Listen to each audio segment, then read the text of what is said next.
चल बघा, पहिला प्रश्न आपण घेतला. पहिल्या प्रश्नामध्ये आपण पाहिलं होतं की सरपंच राजीनामा कोणाकडे सादर करतात. याच्यामध्ये आपण डिटेल भाग पाहिला. काही तांत्रिक कारणामुळे स्ट्रीम आपली बंद पडली, परत आपण ती रिस्टोर केलेली आहे. फक्त मला सांगा, आवाज येतोय का आणि मी व्यवस्थित दिसतोय का? येस ऑर नो कमेंट करा लवकर, फास्ट पुढे जाऊया. बघा, प्रश्न आहे खालीलपैकी कोणता हरितगृह वायू नाही? हरितगृह वायू म्हणजे काय? Green house gas. हरितगृह हा शब्द आला कुठून मित्रांनो? जसं मी तुम्हाला सांगितलं की युरोपियन देश जे आहे त्या युरोपियन देशामध्ये अशा पद्धतीचे ग्रीन हाऊसेस तयार केले जातात पालेभाज्या वगैरे भाजीपाला पिकवण्यासाठी. कारण काय की या भागामध्ये उष्णता खूप कमी असते, आपलं सॉरी, या भागामध्ये प्रकाश खूप कमी असतो. त्याच्यामुळे इथं पिके चांगली येण्यासाठी, पिके जोमाना येण्यासाठी या भागामध्ये किंवा भाजीपाला पिकवण्यासाठी या भागामध्ये सूर्यप्रकाश जो आहे, हा सूर्यप्रकाश या भागामध्ये सूर्यप्रकाशातून आलेली उष्णता साठवली जाते. काय केलं जातं? वेगवेगळ्या अँगलला असे ग्लासेस लावले जातात. आलेला सूर्यप्रकाश हा इथून इथे असं पडून हा या हाऊसच्या बाहेर गेला नाही पाहिजे, याचा प्रयत्न केला जातो. त्याच बेसिसवर पृथ्वीच्या वातावरणामध्ये असे बरेचसे वायू आहेत ज्याला आपण ग्रीन हाऊस गॅसेस असं म्हणतो, जी सूर्याकडून आलेली उष्णता जी आहे ही पृथ्वीच्या वातावरणामध्ये साठवून ठेवतात आणि त्याच्यामुळं तापमान वाढ दिवसेंदिवस होताना आपल्याला पाहायला मिळते. या वर्षीचा उन्हाळा सगळ्यांनी पाहिला, या वर्षीचा उन्हाळा किती कडक होता. असो, तर असे जे उष्णता धरून ठेवणारे जे वायू आहेत त्याला आपण ग्रीन हाऊस गॅसेस असं म्हणतो किंवा हरितगृह वायू असं म्हणतो. मग परीक्षेला प्रश्न विचारला जातो, काही हरितगृह वायूची नावं दिली जातात. हा हरितगृह वायू आहे किंवा नाही असं विचारलं जातं. मित्रांनो, काही हरितगृह वायूची नावं तुम्हाला देतोय. पहिला आहे कार्बन डायऑक्साईड. कार्बन डायऑक्साईड,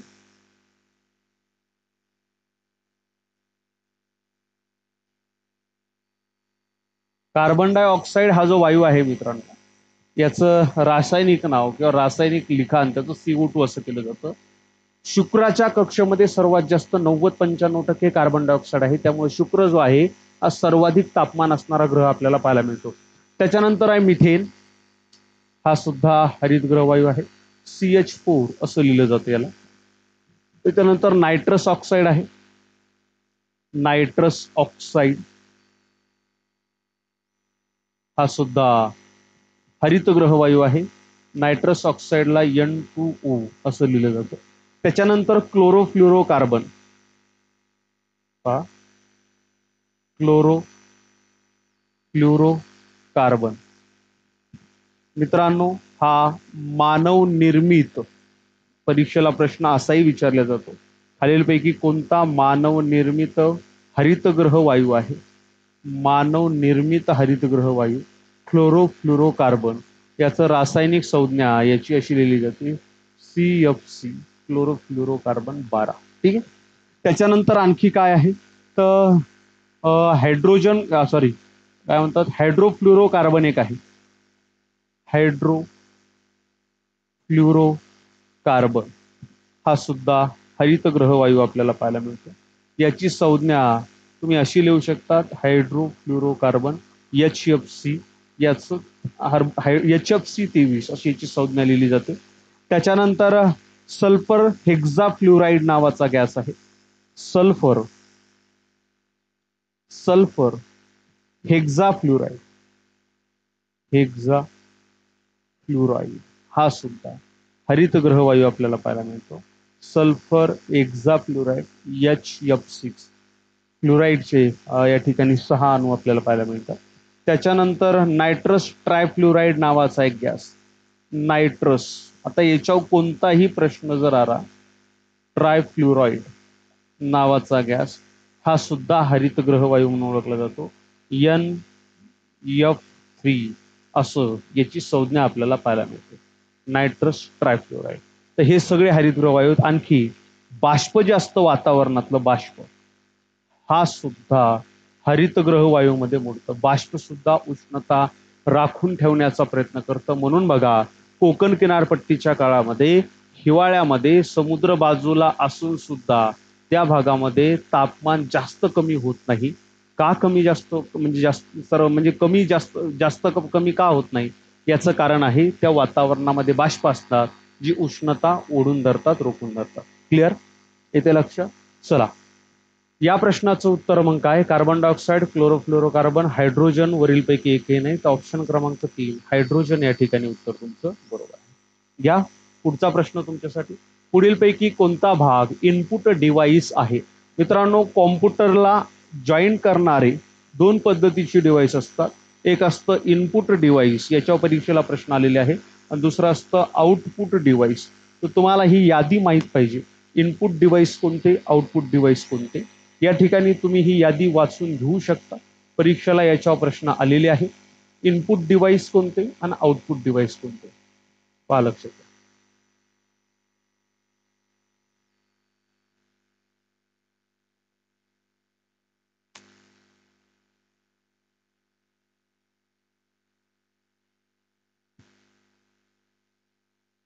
बघा, हे आउटपुट डिव्हाइसची यादी आहे आणि ही इनपुट डिव्हाइस. लक्ष द्या. इनपुट डिव्हाइस मध्ये काय काय येतं हे तुम्हाला पाठ करावं लागतं. बरं, तुम्हाला MSCIT ज्यांची झालेली त्यांना तर हे लक्षात येतं. बघा, कीबोर्ड इनपुट डिव्हाइस आहे, याच्याशिवाय आपण टाईप करू शकत नाही कॉम्प्युटरवर. माऊस इनपुट डिव्हाइस आहे, जॉयस्टिक इनपुट डिव्हाइस आहे, मायक्रोफोन इनपुट डिव्हाइस आहे, वेब कॅमेरा इनपुट डिव्हाइस आहे, आणि स्कॅनर इनपुट डिव्हाइस. आपण कमांड ज्याच्यातून देतो हे सगळे इनपुट डिव्हाइस आहे. आउटपुट डिव्हाइस कोणते? आउटपुट डिव्हाइस मॉनिटर आहे. मॉनिटर आउटपुट म्हणजे मागे तुम्ही जर CPU ला मागे जर आपण हे जर केबल पाहिले तर हे आउटपुट डिव्हाइस मध्ये येतं. प्रिंटर काय आहे? आउटपुट डिव्हाइस आहे. Scanner input, printer output. Microfilm जे आहेत हा सुद्धा आउटपुट डिव्हाइस आहे. प्लॉटर आउटपुट डिव्हाइस आहे. मल्टीमीडिया प्रोजेक्टर जे आहे हे सुद्धा आउटपुट डिव्हाइस आहे. इनपुटमध्ये हे सगळे येतं, keyboard, Mouse, joystick, microphone, web camera, scanner. आणि आउटपुटमध्ये मॉनिटर, प्रिंटर, मायक्रोफिल्म, प्लॉटर आणि मल्टीमीडिया प्रोजेक्टर येतं. ऑप्शनमध्ये काय लक्षात घ्या, इथं प्रश्नामध्ये काय दिलेलं आहे? मायक्रोफोन, प्रिंटर, स्पीकर यापैकी सर्व. मायक्रोफोन, प्रिंटर, प्रिंटर आताच आपण पाहिलं. स्पीकर सुद्धा आउटपुट डिव्हाइस आहे. स्पीकर आपण ऐकतो बाहेर, आउटपुट केलं जातं ते. तर या ठिकाणी मायक्रोफोन जे आहे हे याचं उत्तर करेक्ट आहे. इथंच उदाहरण घ्या, मी तुम्हाला बोलतोय हे माझं इनपुट डिव्हाइस आहे, तर जे मला तुमच्या कमेंट वगैरे दिसत आहेत, जे मी तुम्हाला समोर पाहू शकतो, हे जे मॉनिटर आहे हे मॉनिटर आउटपुट डिव्हाइस आहे. क्लिअर? समजलं? त्या ठिकाणी ऑप्शन क्रमांक 1 जे आहे हे 1 या ठिकाणी बरोबर आहे. घ्या पुढचा प्रश्न. पुढचा प्रश्न आहे, एकदल वनस्पतीची उदाहरणं कोणती? मित्रांनो, एकदल वनस्पती आणि द्विदल वनस्पती आपल्याला 5वी 6वीच्या पुस्तकामध्ये पाहायला मिळतं. एकदल वनस्पती म्हणजे ज्या ठिकाणी त्याच्या दोन भाग होत नाहीत, ज्या वनस्पतीला एकच भाग असतो, किंवा ज्या बिया ज्या आहेत ज्यांचे दोन भाग कधीच होत नाहीत, अशा वनस्पतींना आपण एकदल वनस्पती असं म्हणत असतो. आणि ज्याचे दोन भाग होतात, म्हणजे जर तुम्ही पाहिलं हरभरा, जर तुम्ही पाहिला किंवा शेंगदाणा तुम्ही पाहिला, तर याच्याशी दोन भाग, तुम्ही तिचे दोन भाग करू शकता. काजू घ्या, दोन भाग करू शकता. ज्वारी बघा, ज्वारीचे दोन भाग तुम्ही बरोबर सिमेट्रिकली करू शकतात का? नाही. मग पहिल्यांदा एकदल वनस्पती, त्याची वैशिष्ट्य बघून घेऊन त्याचे उदाहरण बघून घेऊ. एकदल वनस्पती, एकदल वनस्पतीची सरळ सरळ व्याख्या आपण काय केली? ज्याचे दोन भाग होऊ शकत नाही, त्याचे दोन समान, हा एक शब्द महत्वाचा आहे, समान भाग होऊ शकत नाही, त्याला आपण एकदल वनस्पती असं म्हणत असतो. त्याच्यामध्ये आपण याला असे म्हणू शकतो, ज्याच्यामध्ये एकच बीजपत्र असतं, पहा एकच बीजपत्र असतं, त्याला आपण एकदल वनस्पती असं आपण म्हणतो. मित्रांनो, या वनस्पतीची मुळं जर तुम्ही पाहिली तर हे तंतुमुळे असतात. तंतुमुळे, तंतुमुळे असतात. तंतुमुळे म्हणजे काय? उदाहरण घ्या, ज्वारीचं झाड आहे, जर कोणी ज्वारीचं झाड बघितलं असेल तर ज्वारीच्या भागाचे, ज्वारीची जी मुळं असतात ते जमिनीच्या वर अशा पद्धतीनं असतात. म्हणजे बघा, हे जे अशा पद्धतीचं स्ट्रक्चर आहे याला तंतुमुळाचं स्ट्रक्चर असं म्हटलं जातं. आणि तुम्ही जर भुईमुगाचं झाड पाहिलं तर ते जमिनीमध्ये भुईमुगाच्या झाडाचं जे मूळ आहे, एक मुख्य मूळ असं जमिनीमध्ये असतं, त्याला सोटमूळ असं म्हणतात, आणि त्याला अशी उपमुळं फुटलेली असतात. हे द्विदल वनस्पतीचं वैशिष्ट्य आहे. द्विदल वनस्पती कशा ओळखायच्या? ज्याला एक मुख्य मूळ, सोटमूळ आणि बाकी इतर मूळ असतात. आणि हे जे आहे ज्वारीचं वृक्ष, एकदल वनस्पती, असे तंतुमूळ असतात, असं एक मुख्य मूळ नसतं. त्याच्यामध्ये आपण एकदल वनस्पती आपण यांना म्हणू शकतो. मित्रांनो, लक्षात घ्या, एकदल वनस्पतीची उदाहरणं जर तुम्हाला विचारली, एकदल वनस्पतीची उदाहरणं हे नावं लिहून घ्या, याच्यातलेच परीक्षेला येऊ शकतात. मका आहे एकदल वनस्पती, त्याच्यानंतर गहू एकदल, बाजरी आहे एकदल, ज्वारी आहे एकदल, ज्वारी काय आहे एकदल. हा आणखी एक बरं का, याची मुळं तर तंतुमुळे असतात, याचं खोड जे आहे हे खोड पोकळ असतं. पोकळ पोकळ पोकळ म्हणजे काय, हे खोड आतून पूर्णतः भरीव नसतं. हे कसं असतं, पोकळ पद्धतीचं असतं. हे याचं उदाहरण आपल्याला पाहिलं, हा हे याचं वैशिष्ट्य पाहायला मिळतं. मका, गहू, बाजरी, ज्वारी, त्याच्यानंतर ऊस आहे, केळी आहे, मोहरी आहे, कांदा आहे, लसूण आहे, त्याच्यानंतर पिंपळ, बांबू इत्यादी जी आहे ही आपल्याला वनस्पतीची, एकदल वनस्पतीची उदाहरणं पाहायला मिळतात. पिंपळ याच्यामधला ऑड आहे. ऑप्शन क्रमांक 3 या ठिकाणी तुमचं बरोबर आहे, एकदल वनस्पतीची उदाहरण. ठीक आहे, चलायचं पुढे. घ्या पुढचा प्रश्न. देवीची लस कोणत्या शास्त्रज्ञांनी शोधली? तुम्हाला परीक्षेला एक कॉलम असतो, शास्त्रज्ञ आणि त्यांचे शोध. याच्यामध्ये देवीची लस विचारलं जाईल, रेडिओ विचारलं जाईल, सापेक्षतेचा सिद्धांत विचारला जाईल, अणुबॉम्ब विचारला जाईल. अशा बऱ्याचशा गोष्टी तुम्हाला परीक्षेला ज्या विचारल्या गेलेल्या आहेत त्या आय एम पी गोष्टी तुम्हाला देतोय. शास्त्रज्ञ आणि त्यांचं संशोधन किंवा त्यांचं शोध. बघा, परीक्षेला विचारला जाऊ शकतो सापेक्षतेचा सिद्धांत. सापेक्षता सिद्धांत कोणी मांडला? जे विचारलं गेलेलं आहे किंवा विचारल्या जाऊ शकतो त्याच गोष्टी मी देतोय. संशोधक आणि शोध, शास्त्रज्ञ किंवा संशोधन असे आपण म्हणू शकतो. त्याच्यानंतर गुरुत्वाकर्षणाचा शोध कोणी लावला? गुरुत्वाकर्षणाचा शोध कोणी लावला हेही विचारलं जाऊ शकतं. किरणोत्सारिता जी प्रोसेस आहे, किरणोत्सारिता याचा शोध कोणी लावला हे विचारलं गेलेलं आहे. त्याच्यानंतर अणुबॉम्बचा शोध कोणी लावला? अणुबॉम्ब.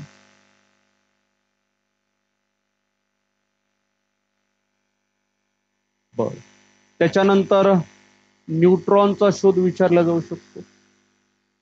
त्याच्यानंतर इलेक्ट्रॉनचा शोध विचारला जाऊ शकतो. हे आलेले प्रश्न. इलेक्ट्रॉनचा शोध विचारला जाऊ शकतो. प्रोटॉनचा शोध विचारला जाऊ शकतो. त्याच्यानंतर रेडिओचा शोध विचारला जाऊ शकतो. रेडिओ. त्याच्यानंतर टीव्ही, ज्याला आपण टेलिव्हिजन असं म्हणतो, टीव्हीचा शोध विचारला जाऊ शकतो. त्याच्यानंतर टेलिफोनचा शोध विचारला जाऊ शकतो. बस झाले 8. ठीक आहे, महत्वाचे तुम्हाला. चलो एक एक एक एक आपण आन्सर फिल करूया. बघा, सापेक्षतेचा सिद्धांत आईन्स्टाईन यांनी मांडला. आईन्स्टाईन. कोणी मानला? आईन्स्टाईन यांनी मानला. पुढे गुरुत्वाकर्षणाचा शोध न्यूटन, तुम्हाला माहित आहे गोष्ट, स्टोरी माहित आहे, ऍपलच्या झाडाखाली बसले होते वगैरे वगैरे स्टोरी. किरणोत्सारिता जे आहे हे हेनरी बेक्वेरेल यांनी लावला. हेनरी बेक्वेरेल. अणुबॉम्बचा शोध जो आहे हा, त्यांचं नाव लक्षात घ्या, ऑटो हान यांनी लावला. ऑटो हान. न्यूट्रॉनचा शोध कोणी लावला? न्यूट्रॉनचा शोध जेम्स चॅडविक यांनी लावला.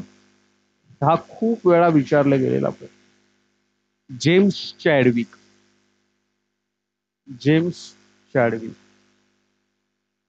इलेक्ट्रॉनचा शोध सर जे जे थॉम्सन यांनी लावला. जे जे थॉम्सन.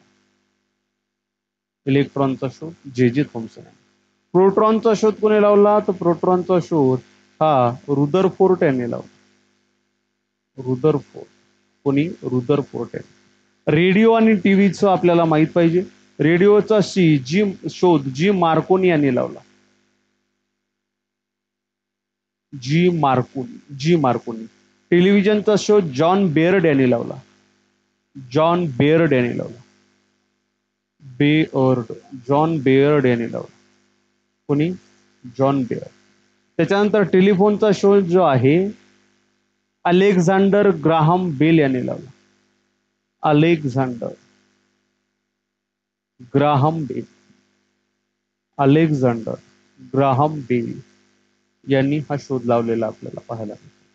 तर अशा पद्धतीनं परीक्षेला प्रश्न विचारले जातात.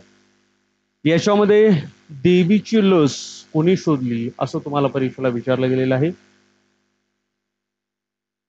देवीची लस कोणी शोधली, तर याच्यामध्ये आपल्याला या ठिकाणी रॉबर्ट कॉक हे जे उत्तर आहे ते उत्तर याचं बरोबर असतात. ठीक आहे, चल घ्यायचा पुढचा प्रश्न. महाराष्ट्रातील सर्वात जास्त क्षेत्र कोणत्या पिकाखाली आहे?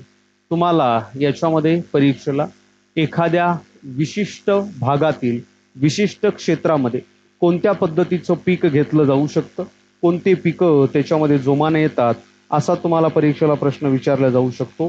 तर ते तुम्हाला माहीत पाहिजे, विशिष्ट पीक आणि ते कोणत्या जिल्ह्यामध्ये ज्याची लागवड जास्त केली जाते, ह्या सगळ्या गोष्टीचा अभ्यास तुम्हाला परीक्षेला विचारला जाऊ शकतो.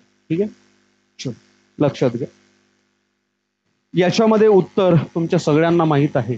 सर्वात जास्त लागवडीखालचं पीक आहे ज्वारी.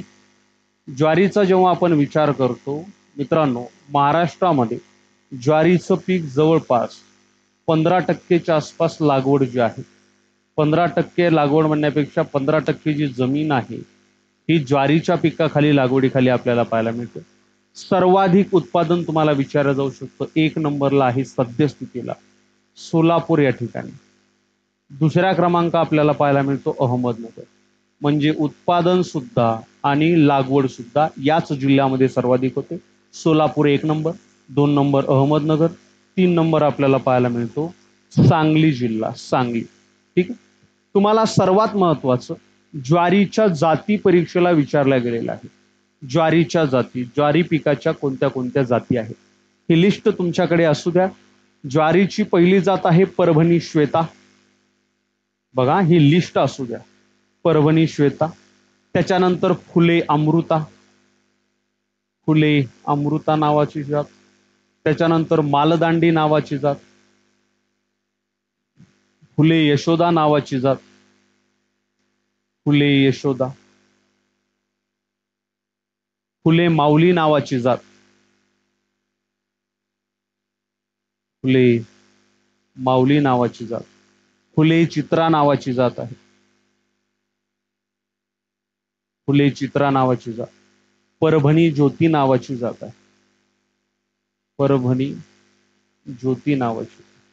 त्या कशाच्या जाती आहेत, तर या आपल्याला पाहायला मिळतात. कशाच्या, तर या ज्वारीच्या जाती पाहायला मिळतात. आता ऑप्शन मध्ये जे जे पिकं आहेत त्यांच्या जाती फक्त बघून घेऊया, ज्या सर्वात जास्त परीक्षेला विचारल्या जातात.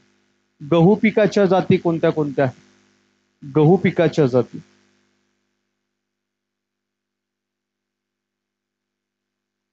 1 नंबर गहू. गव्हामध्ये आपण पाहू शकतो कल्याण सोना जात आहे, कल्याण सोना. सोनालिका नावाची जात, कल्याण सोना, सोनालिका. त्याच्यानंतर सरबती नावाची जात आहे, आपण म्हणतो सरबती गहू. 82 नावाची जात आहे, 82. अजिंठा नावाची जात आहे. या कशाच्या जाती आहेत, या गव्हाच्या जाती आहेत. काय आता तांदूळ, तांदळाच्या जाती बघा कोणत्या कोणत्या आहेत. 2 नंबर तांदूळ. लागवडीखालील क्षेत्र जे आहे ते प्रत्येक पिकाचं देत नाही, कारण आता आपल्याला 21 टेस्ट आहे, तर याच्यामध्ये रिपिटेशन भरपूर होतं पिकांचं, तर तेव्हा तेव्हा लागवडीखालील क्षेत्र येतो. सध्या जाती फक्त लक्षात ठेवा.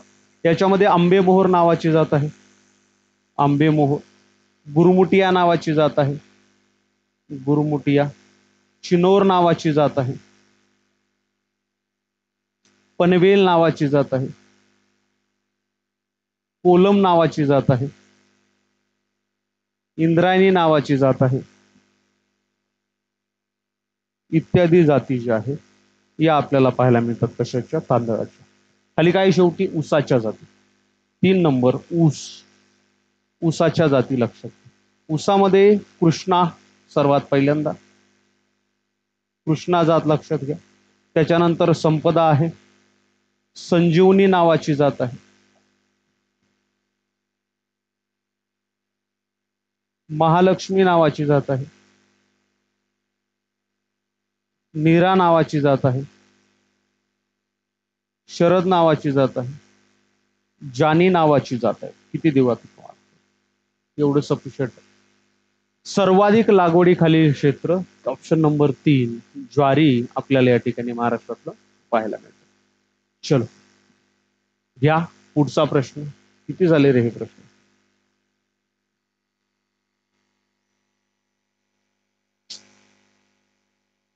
एक, 2, 3, 4, 5, 6 प्रश्न झाले. चला इथपर्यंत कोणाला अडचण? आता घेऊया पुढचा प्रश्न. 7वा प्रश्न तुमच्यासाठी हा. सूर्यमालेतील पृथ्वीनंतर क्रमाने येणारा ग्रह कोणता? सूर्यमालेतील पृथ्वीनंतर क्रमाने येणारा ग्रह. और ते 7वा क्वेश्चन आहे ना. पृथ्वीनंतर क्रमाने येणारा ग्रह. मित्रांनो लक्षात घ्या, आपल्या सूर्यमालेमध्ये सूर्य हा केंद्रस्थानी असून सूर्याच्या भोवती वेगवेगळ्या 8 कक्षेमध्ये 8 ग्रह फिरत असतात. त्यांच्या फिरण्याच्या स्थितीला आपण त्यांचं परिभ्रमण असं म्हणतो. प्रत्येक ग्रहाची स्वतंत्र कक्ष असते आणि त्या कक्षेमध्ये तो जो ग्रह आहे हा ग्रह त्याच्या कक्षेमध्ये फिरत असतो. तर आपल्या सूर्यमालेमध्ये सूर्य केंद्रस्थानी आहे आणि सूर्यापासून ग्रहांचा क्रम आपल्याला या ठिकाणी विचारलेला आहे. तर काय करतो, या बाजूला घेतो सूर्य, हा आहे सूर्य आणि इथून आता आपल्या सूर्यमालेमधील ग्रह सुरू झाले. सूर्यमालेमधील कक्षा ज्या आहेत 1, 2, 3, 4, 5, 6, 7 आणि 8. आपल्या सूर्यमालेमध्ये एकूण ग्रहांची संख्या आहे 8. यापैकी पहिले 4 ग्रह जे आहेत ते लक्षात ठेवा. पहिले 4 ग्रह बघा.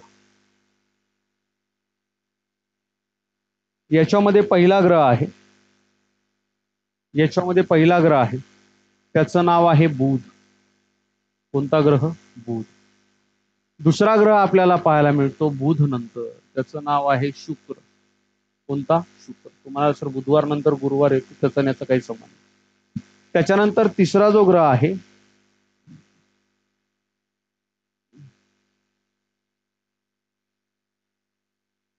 यांच्या कक्षेत बरं का. तिसरा जो ग्रह आहे हा आहे आपली पृथ्वी.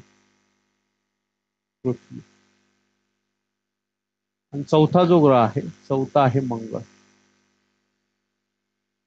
मित्रांनो 4 ग्रहानंतर या ठिकाणी एक छोटासा लघुग्रहांचा पट्टा आहे. हा संपूर्ण पट्टा त्याला लघुग्रह असं म्हणतात. लघुग्रहाच्या पट्ट्याच्या आतील ग्रहांना आंतरग्रह असं म्हटलं जातं आणि लघुग्रहाच्या पट्ट्याच्या बाहेरील ग्रहांना बाह्यग्रह असं म्हटलं जातं. आंतरग्रह आणि बाह्यग्रह. मग एकूण किती आंतरग्रह आहेत? तर एकूण 4 आंतरग्रह आहेत. बुध, शुक्र, पृथ्वी आणि मंगळ. आता सुरू झालं बाह्यग्रह. आंतरग्रह मित्रांनो हे खडकाचे बनलेले असतात. खडकाचे म्हणजे तुम्ही डायरेक्ट याच्यावर पाय ठेवू शकतात, आपण पाठवलेलं यान इथं उतरू शकतं. बाह्यग्रह जे आहेत ते वायूंचे बनलेले आहेत, इथं खडक वगैरे काही नाही. आता बाह्यग्रहामध्ये पहिला जो ग्रह आहे, पहिल्या ग्रहाचं नाव आहे गुरु, जो आकाराने सूर्यमालेतील सर्वात मोठा ग्रह आहे. दुसरा ग्रह आहे शनी. तिसरा ग्रह आहे युरेनस आणि चौथा ग्रह आहे नेपच्यून. बघा सूर्यमालेमध्ये आंतरग्रह किती? 4. बुध, शुक्र, पृथ्वी, मंगळ. बाह्यग्रह किती? 4. गुरु, शनी, युरेनस आणि नेपच्यून. कशाच्या दरम्यान लघुग्रहाचा पट्टा आहे? मंगळ आणि गुरु ग्रहाच्या दरम्यान लघुग्रहाचा पट्टा आहे. बाह्यग्रह जे असतात हे आकाराने मोठे आहेत, आंतरग्रह आकाराने लहान आहेत. जवळपास 1300 पृथ्वी एका गुरु ग्रहामध्ये आपल्याला समाविष्ट झालेली पाहायला मिळते. म्हणजे हे जे टिंब मी इथं काढलेलं आहे, गुरु ग्रहाचा आकार जर एवढा असेल तर पृथ्वीचा आकार या टिंबा एवढाच आहे. विचार करा किती मोठे असतील. हे कशाचे बनलेले आहेत? हे वायूंचे बनलेले आहेत. सगळे बाह्यग्रह वायूंचे, आंतरग्रह खडकांचे. आकारानुसार सूर्यमालेतील ग्रहांचा क्रम जर पाहिला, पहिल्या क्रमांकावर येतो गुरु, दुसऱ्या क्रमांकावर आपल्याला पाहायला मिळतो शनी, तिसऱ्या क्रमांकावर आहे युरेनस, चौथ्या क्रमांकावर आकारानुसार ग्रह आपल्याला पाहायला मिळतो नेपच्यून, 5व्या क्रमांकावर आहे आपली पृथ्वी, 6व्या क्रमांकावर आहे आपला शुक्र, 7व्या क्रमांकावर आहे मंगळ आणि सर्वात लहान आकाराने 8व्या क्रमांकावर आहे तो म्हणजे बुध ग्रह. परीक्षेत काय विचारले? सूर्यमालेत पृथ्वीनंतर येणारा क्रमाने ग्रह कोणता? पृथ्वीनंतर येणारा क्रमाने ग्रह काय आहे? मंगळ आहे. ऑप्शन क्रमांक 1 बरोबर. आपल्या सूर्यमालेत पृथ्वीनंतर येणारा आकाराने जर सर्वात मोठा ग्रह कोणता असं जर विचारलं, याचं उत्तर असायला पाहिजे शुक्र. क्लिअर? समजते सगळ्यांना? शुक्र ग्रहाला पृथ्वीची जुळी बहीण असं म्हटलं जातं. याच्या मागचं कारण असं आहे की शुक्र हा जो ग्रह आहे, या शुक्र ग्रहाचा आकार पृथ्वीच्या आकाराच्या जवळपास सारखा आहे आणि त्यामुळं हिला पृथ्वीची जुळी बहीण म्हटली जाते. शुक्र ग्रहाला सर्वाधिक तापमान असणारा ग्रह म्हटलं जातं, तर गुरु ग्रहाला सर्वात तप्त ग्रह असं म्हटलं जातं. काही नावं वगैरे असे लक्षात तुम्ही असू द्या. सर्वाधिक उपग्रह असणारा ग्रह जो आहे हा आपल्याला पाहायला मिळतो शनी. शनीला 82 उपग्रह आहेत. याच्यापूर्वी गुरु ग्रह होता, गुरुला 79 उपग्रह होते. जर तुम्ही अपडेटेड असाल, कारण जसं जसं तंत्रज्ञान विकसित होत चाललेलं आहे त्या प्रमाणामध्ये आपल्याला या ग्रहांचा अभ्यास करणं शक्य होतंय आणि आपल्याला या ग्रहांचा अभ्यास करणं जेवढं शक्य होत आहे त्याच प्रमाणामध्ये आपण या ठिकाणी म्हणजे हे जे सर्व ग्रह आहेत या ग्रहांच्या उपग्रहांबद्दल आपण जास्त जाणून घेतोय आणि ग्रहांच्या उपग्रहाबद्दल आपण जास्त जाणून घेतलं तर आपल्याला उपग्रहांचे शोध जास्तीत जास्त लागत आहेत. त्यामुळे जुन्या पुस्तकामध्ये उपग्रहांची संख्या कमी असते, तर नवीन पुस्तकामध्ये उपग्रहांची संख्या आपल्याला जास्त पाहायला मिळते. पुढे जगातील सर्वात मोठे उल्का सरोवर कोणते असा परीक्षेला प्रश्न विचारलाय. सोपा प्रश्न आहे, उल्का सरोवरावरचा प्रश्न आहे. मित्रांनो, जगातील सर्वात मोठे उल्का सरोवर कोणते सगळ्यांना माहीत आहे. म्हणजे कोणत्या जिल्ह्यामध्ये असं विचारलेलं आहे. बुलढाणा जिल्ह्यामध्ये आपल्याला लोणार सरोवर पाहायला मिळतं, जे जगातील सर्वात मोठं सरोवर आपल्याला पाहायला मिळतं, उल्कापातामुळे तयार झालेलं जगातलं. मित्रांनो, भारतातील सरोवरांवर प्रश्न विचारले जाऊ शकतात, तर काही भारतातील महत्वाची सरोवरे या ठिकाणी तुम्हाला मी देतोय, जेणेकरून तुम्हाला त्याच्यावर विचारले गेलेले प्रश्न तुम्ही या ठिकाणी सॉल्व्ह करू शकाल. बघा, जर तुम्हाला विचारलं भारतातील सर्वात मोठे गोड्या पाण्याचे सरोवर कोणते, लक्ष द्या. भारतातील सर्वात मोठे गोड्या पाण्याचे सरोवर कोणते, त्याचं उत्तर आहे उलर सरोवर. सर्वात मोठे गोड्या पाण्याचे सरोवर, गोड्या पाण्याचे कुठं आहे, हे जम्मू काश्मीर मध्ये स्थित आहे. आणि या सरोवरातून मित्रांनो झेलम नावाची नदी आहे. झेलम नदी कोणत्या सरोवरातून वाहते असं जर विचारलं तर उत्तर आहे उलर सरोवर. बरं, असा जर प्रश्न विचारला खाऱ्या पाण्याचे सर्वात मोठे सरोवर कोणते, सर्वात मोठे खाऱ्या पाण्याचे सरोवर कोणते, तर उत्तर आहे सांबर सरोवर. सांबर सरोवर कुठे आहे, सांबर सरोवर? सांबर सरोवर आहे राजस्थान राज्यामध्ये आणि हे सर्वात मोठे खाऱ्या पाण्याचे सरोवर आहे. परीक्षेला प्रश्न आला सर्वात मोठे खाजन सरोवर कोणते. खाजन सरोवर म्हणजे असं सरोवर ज्याला समुद्राचा पाण्याचा सोर्स आपल्याला पाहायला मिळतो, जे समुद्र किनारपट्टीच्या भागामध्ये आपल्याला पाहायला मिळतात, खाजन सरोवर म्हणतात. तर याचं उत्तर आहे चिल्का सरोवर. हे सर्वात मोठं खाजन सरोवर आहे आणि हे सगळे सरोवर जे आहेत हे खाजन सरोवर हे खाऱ्या पाण्याचेच असतात. चिल्का सरोवर कुठे आहे, तर हे आपल्याला ओडिसा राज्यामध्ये पाहायला मिळतं. क्लिअर? येते लक्षात? एक बघा, इथं मणिपूरला एक सरोवर आहे, त्याचं नाव आहे लोकटक सरोवर.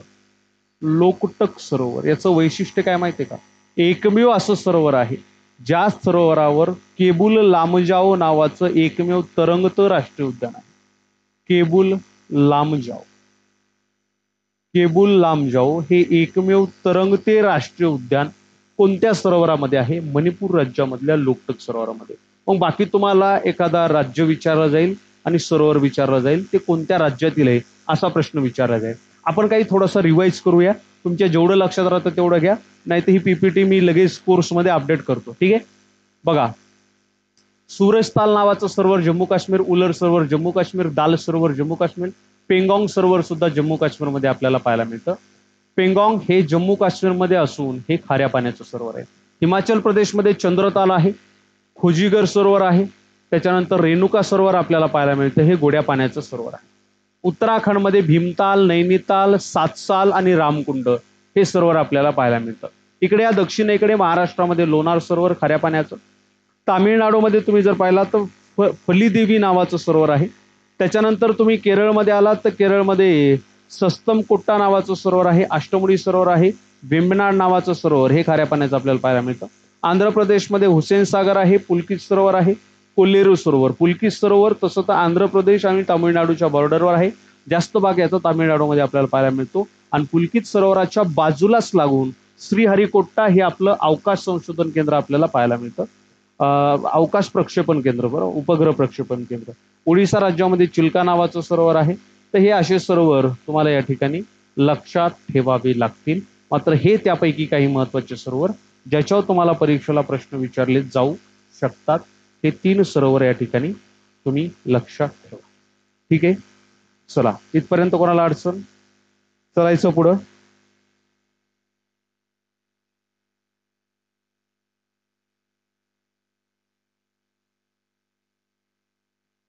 चलूया पुढं, 1 मिनिट फक्त.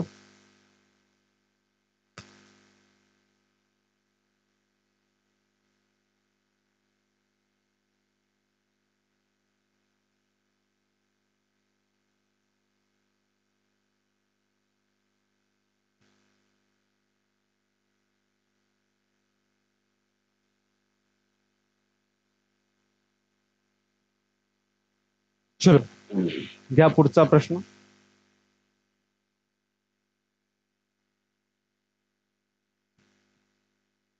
काय म्हणतायत? हा, हे लडाखला आहे, लक्षात घ्या.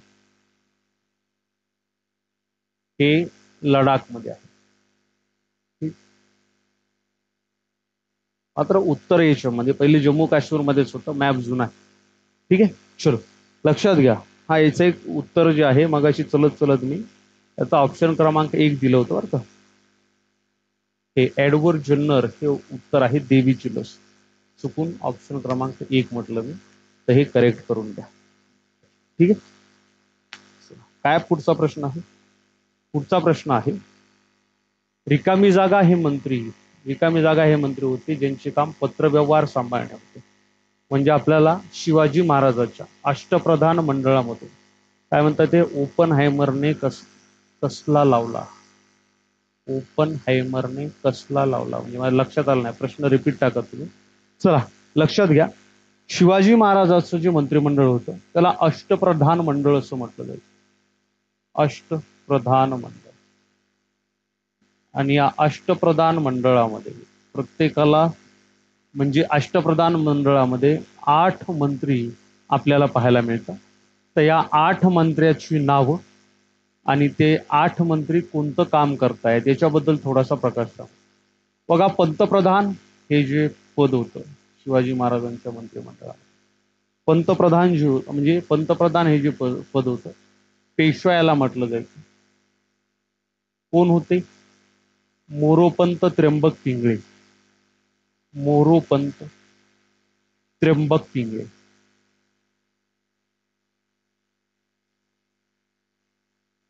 मोरोपंत त्र्यंबक पिंगळे. त्याच्यानंतर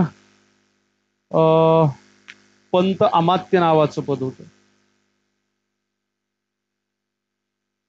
पहिल्यांदा अष्टप्रधान मंडळ मी लिहून घेतो. पंत सचिव पद होतं, मंत्रीपद होतं, मंत्रीपद होतं. त्याच्यानंतर सेनापती पद होतं,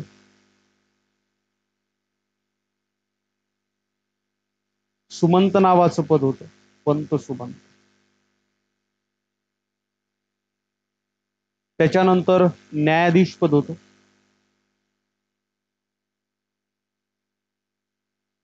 त्याच्यानंतर पंडितराव दानाध्यक्ष नावाचं पद होतं, पंडितराव.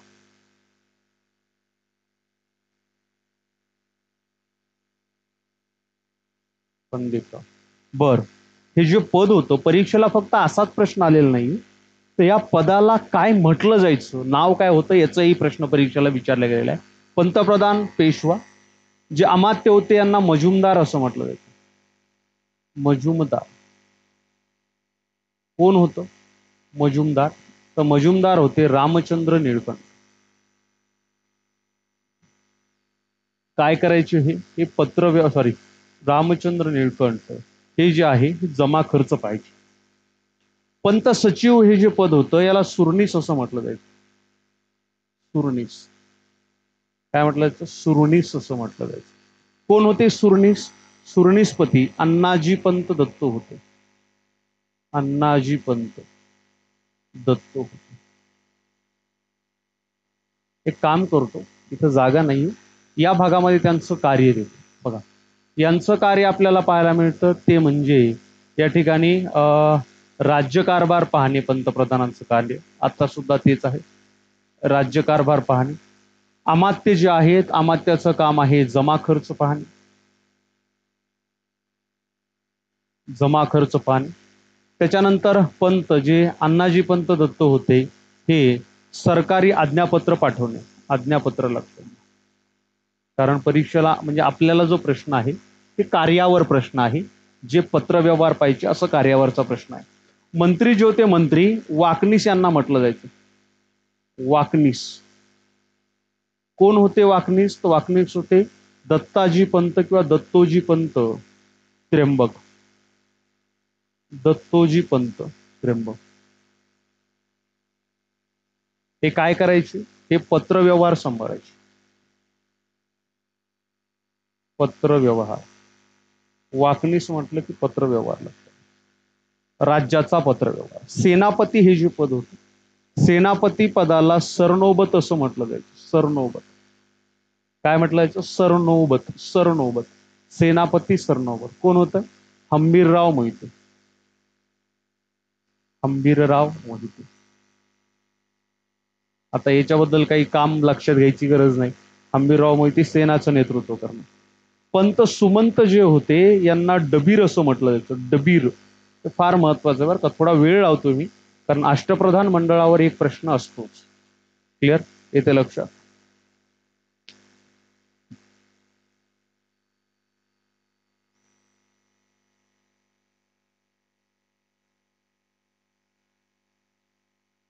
त्यानंतर फर्स्ट ॲटॉमिक बॉम्ब पावन ओपनहायमरने शोध लावला ना. नाहीये. तुम्ही एनसीआरटी नुसार जर पाहिलं तर हे जे मी देतोय एनसीआरटी नुसार देतो, तरी सुद्धा तुमच्याकडे काही जर सोर्स असेल, कारण कसं असतं एक एक प्रश्न आपल्यासाठी महत्वाचा असतो, कोणाचं नुकसान झालं नाही पाहिजे. त्यामुळे तुमच्याकडे काही जर सोर्स असेल तर माझा नंबर आहे उर्शाचा, मला तुम्ही पाठवून द्या. आणि हे जे तुम्हाला देतोय जवळपास 8 ते 10 ॲट ए टाइम पुस्तकं माझ्याकडे असतात, त्याच्यातून कलेक्ट करून देतो. ठीक आहे? वीरेन सर काय नाव? हा, ठीक आहे. मला तुम्ही सोर्स पाठवून द्या जर योग्य तुमचं असेल, कारण हे जे प्रश्न आलेले, हे जे सगळं घेतोय हे आलेल्या PYQच्या बेसिसवर या मंत्रिमंडळामध्ये कोणत्या कोणत्या घटकावर प्रश्न विचारलेले, मी एवढं बारकाईनं काय घेतोय, प्रत्येक मंत्र्यावर प्रश्न आहे. ठीक आहे, चलो. डबीर म्हटलं जायचं पंत सुमंत यांना, आणि कोण होते? रामचंद्र त्र्यंबक जे होते, रामचंद्र त्र्यंबक हे होते काय? पंत. डबीर सॉरी. ठीक आहे. हे काय करायचे? हे परराष्ट्र मंत्रालय सांभाळायचे. परराष्ट्र मंत्री. न्यायाधीश कोण? न्यायाधीशाला काय म्हटलं जायचं? न्यायाधीशाला काजी उल उजत म्हटलं जायचं. काजी उल उजत.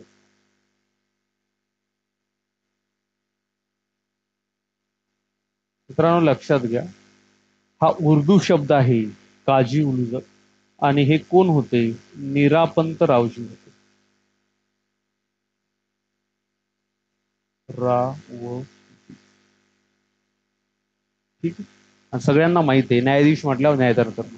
पंडितराव हे जे पद होतं यांना सद्र मोहतसीव म्हटलं जायचं. सद्र मोहतसीव. कोण होते? मोरेश्वर पंडित. पंडित शब्द लक्षात घेतला काय? धार्मिक व्यवहार पाहणे. धार्मिक व्यवहार पाहणे. धार्मिक व्यवहार. ठीक. चल, इथपर्यंत कोणाला काय अडचण आहे का? असेल तर विचारू शकता. राहुल काय म्हणतायत? हा, कार्यावर म्हणजे कोणाकडे कोणाचं कार्य आहे असं सुद्धा परीक्षेला विचारलं जाऊ शकतं आणि विचारल्या गेलेलं आहे. त्यामुळे दोन्ही गोष्टी तुम्ही लक्षात असू द्या. ठीक.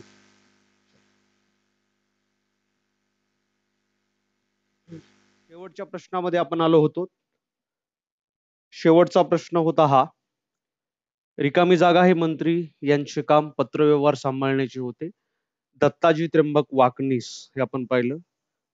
दत्ताजी त्र्यंबक वाकनीस, यांना वाकनीस कुठे गेले ते? हे मंत्री यांचं काम पत्रव्यवहार सांभाळणं होतं. चला पुढचा प्रश्न घ्या. पुढचा प्रश्न होता, अन्न पदार्थाची ऊर्जा जी आहे ही कोणत्या परिणामामध्ये किंवा एककामध्ये मोजली जाते? अन्न पदार्थाची ऊर्जा कोणत्या एककामध्ये मोजतात, कोणत्या परिमाणामध्ये मोजतात? जर आपण चार्ट पाहिला मित्रांनो, त्याच्यामध्ये कोणत्या घटकासाठी कोणती राशी त्याचं एकक बघा. बल जे आहे ते सीजीएस एकक मध्ये डाईन मध्ये मोजलं जातं, एमकेएस मध्ये न्यूटन मध्ये मोजलं जातं. वजन जे आहे सीजीएस मध्ये डाईन मध्ये मोजलं जातं, इथं न्यूटन मध्ये. कार्य जे आहे हे डाईन मध्ये आणि नाहीये याच्यामध्ये बघा, वजन जे आहे हे ग्राम किलोग्राम, हे चुकीचं आहे, ग्राम किलोग्राम. गतिज ऊर्जा अर्ग मध्ये मोजली जाते, जूल मध्ये सुद्धा मोजली जाते. त्याच्यानंतर स्थितीज ऊर्जा ही अर्ग आणि जूल मध्ये मोजली जाते. शक्ती फॅट मध्ये मोजली जाते, किलो वॅट मध्ये मोजली जाते. दाब जो आहे हा 9 सेंटीमीटर किलो कॅलरी मध्ये मोजला जातो. उष्णता कॅलरी मध्ये मोजली जाते. अंतर जे आहे हे मीटर आणि किलोमीटर मध्ये मोजलं जातं. वजन जे आहे हे ग्राम आणि किलोग्राम मध्ये मोजलं जातं. हे इथं तुम्ही करून घ्या. ठीक आहे, चलो. तर इथं आपलं उत्तर जे आहे हे अन्न पदार्थ म्हटलंय. आपण म्हणतो किती कॅलरीज आपण कंझ्युम केल्या पाहिजे, किंवा तुम्ही ग्राउंड करत असताना तुम्हाला लक्षात घ्या वारंवार शब्द कानावर पडत असतो की कॅलरी कमी करायच्या. कॅलरी म्हणजे अन्न पदार्थाची मोजल्या जाणारी ऊर्जा. इथं आपल्याला हे लक्षात येते.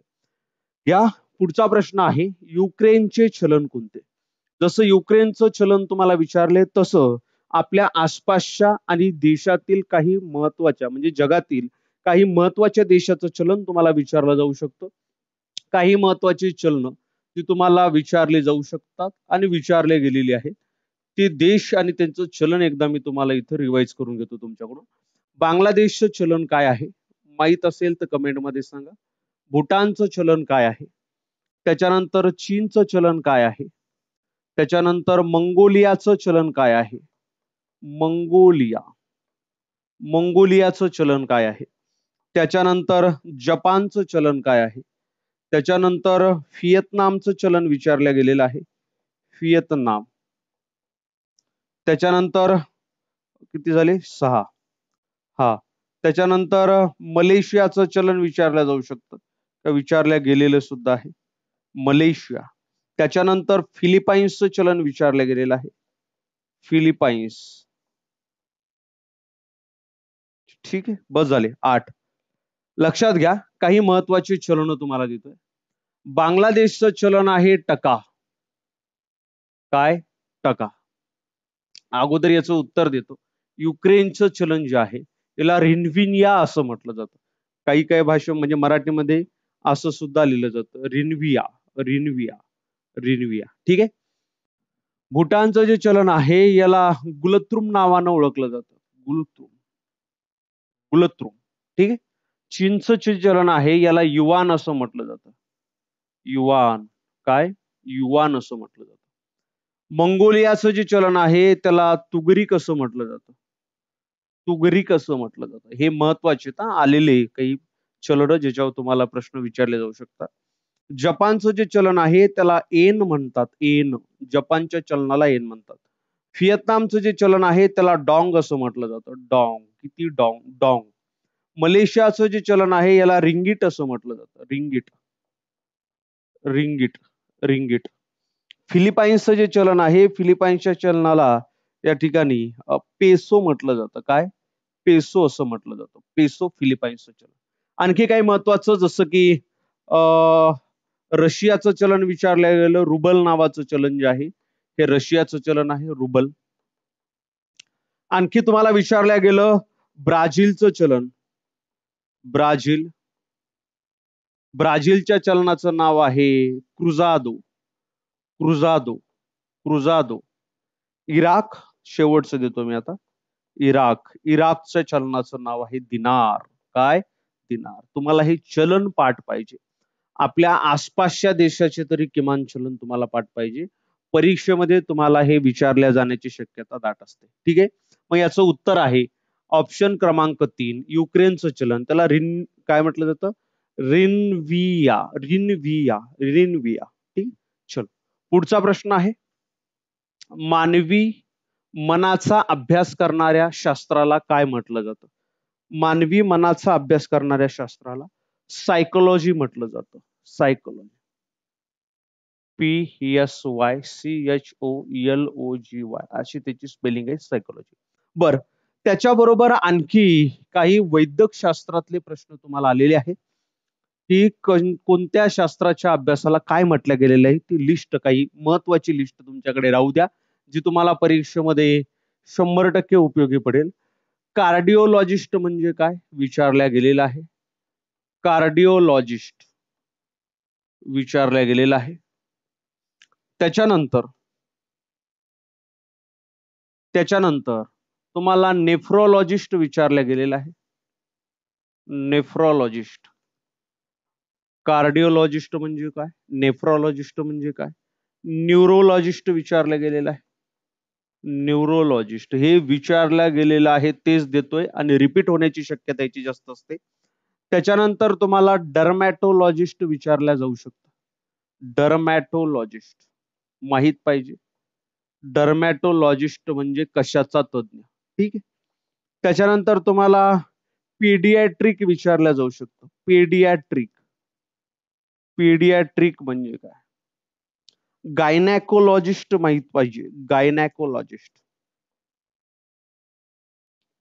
डॉक्टरकडे गेल्यानंतर ही सगळी नावं तुम्हाला दिसतात, मात्र कोण कशाचा तज्ञ आहे हे तुम्हाला माहित पाहिजे.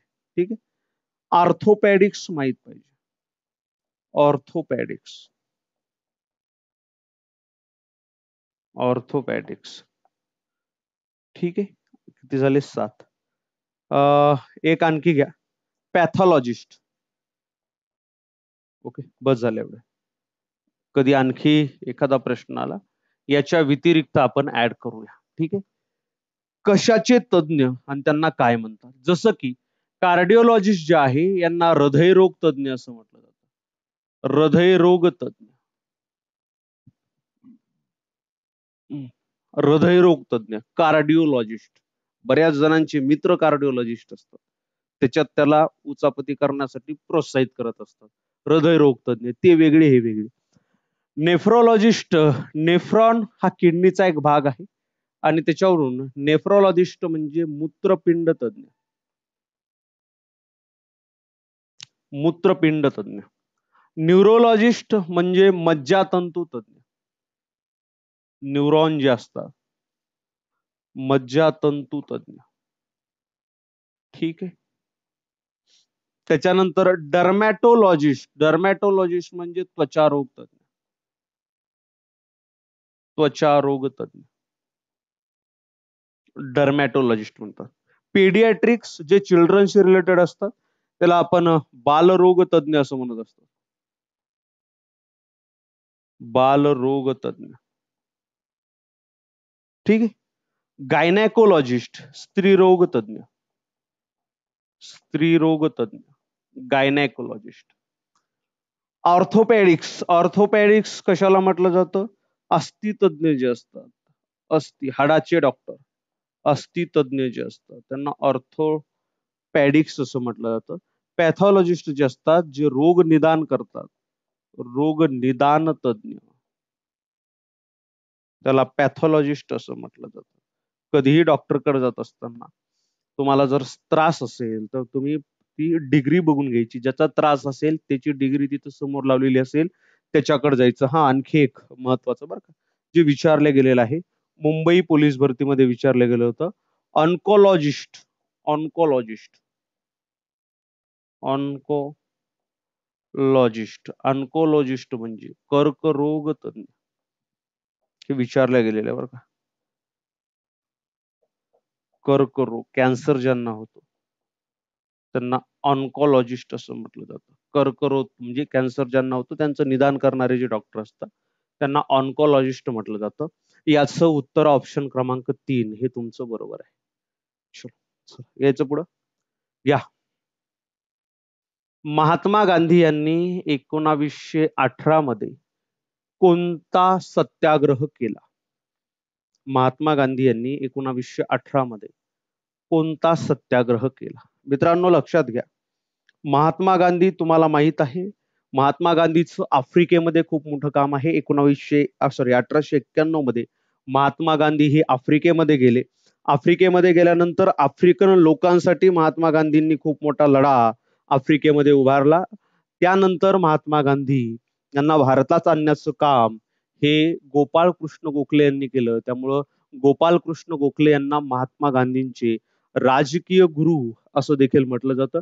मित्रांनो 1915ला 9 जानेवारी 1915ला महात्मा गांधींनी भारतामध्ये पाऊल ठेवलं. भारतामध्ये ते परत आले आणि भारतामध्ये परत आल्याबरोबर त्यांनी कामाला सुरुवात केली नाही. गोपाळ कृष्ण गोखले यांच्या सांगण्यावरून महात्मा गांधी यांनी अगोदर भारत भ्रमण केलं. सलग 2 वर्ष गांधी यांनी भारत भ्रमण केलं आणि 2 वर्षानंतर महात्मा गांधींनी त्यांच्या कार्याला सुरुवात केली. मित्रांनो महात्मा गांधींनी त्यांच्या कार्याला कुठून सुरुवात केली? इथून त्यांच्या सत्याग्रहाची नावं आपल्याला लक्षात येतात. पहिला सत्याग्रह महात्मा गांधींनी केला चंपारण्य या ठिकाणी. कुठं? चंपारण्य सत्याग्रह. मित्रांनो चंपारण्य सत्याग्रह कधी केला? 1917ला. आता इथून आपण काही महात्मा गांधींची सुरुवातीच्या काळातले 3 सत्याग्रह, एक चंपारण्य सत्याग्रहाबद्दल माहिती घेऊया. त्याच्यानंतर अहमदाबाद सत्याग्रह, अहमदाबाद गिरणी कामगारांचा सत्याग्रह होता. अहमदाबाद सत्याग्रह, खेडा सत्याग्रह या तिन्ही बद्दल आपण माहिती घेऊया. खेडा सत्याग्रह, खेडा सत्याग्रह. ठीक आहे. पहा चंपारण्य सत्याग्रह 1917ला. चंपारण्य सत्याग्रहामध्ये गांधीजींनी पहिला सविनय कायदेभंगाचा प्रयोग केला. सविनय कायदेभंगाचा प्रयोग केला. जर परीक्षेला प्रश्न आला गांधीजींनी पहिला सविनय कायदेभंगाचा प्रयोग पुढीलपैकी कोणत्या सत्याग्रहामध्ये केला, तर ऑप्शन क्रमांक म्हणजे जे असेल ते जिथं सविनय चंपारण्य असेल ऑप्शन तिथं राईट करून टाकायचं. पहिला सविनय. सविनय कायदेभंग म्हणजे काय की त्यांनी सरकारने एखादा जर कायदा तुम्हाला सांगितलं की सरकारनं सांगितलं की इथून तुम्हाला हद्दपार या जिल्ह्यातून हद्दपार तुम्ही व्हा, तुम्ही हद्दपार व्हायचं नाही, तिथं उपोषणाला बसायचं. सविनय कायदेभंग करायचा मात्र विनयानं करायचा, उचापत्या बाकीच्या करायचं नाही. पहिला सविनय कायदेभंगाचा प्रयोग हा चंपारण्य या ठिकाणी केला.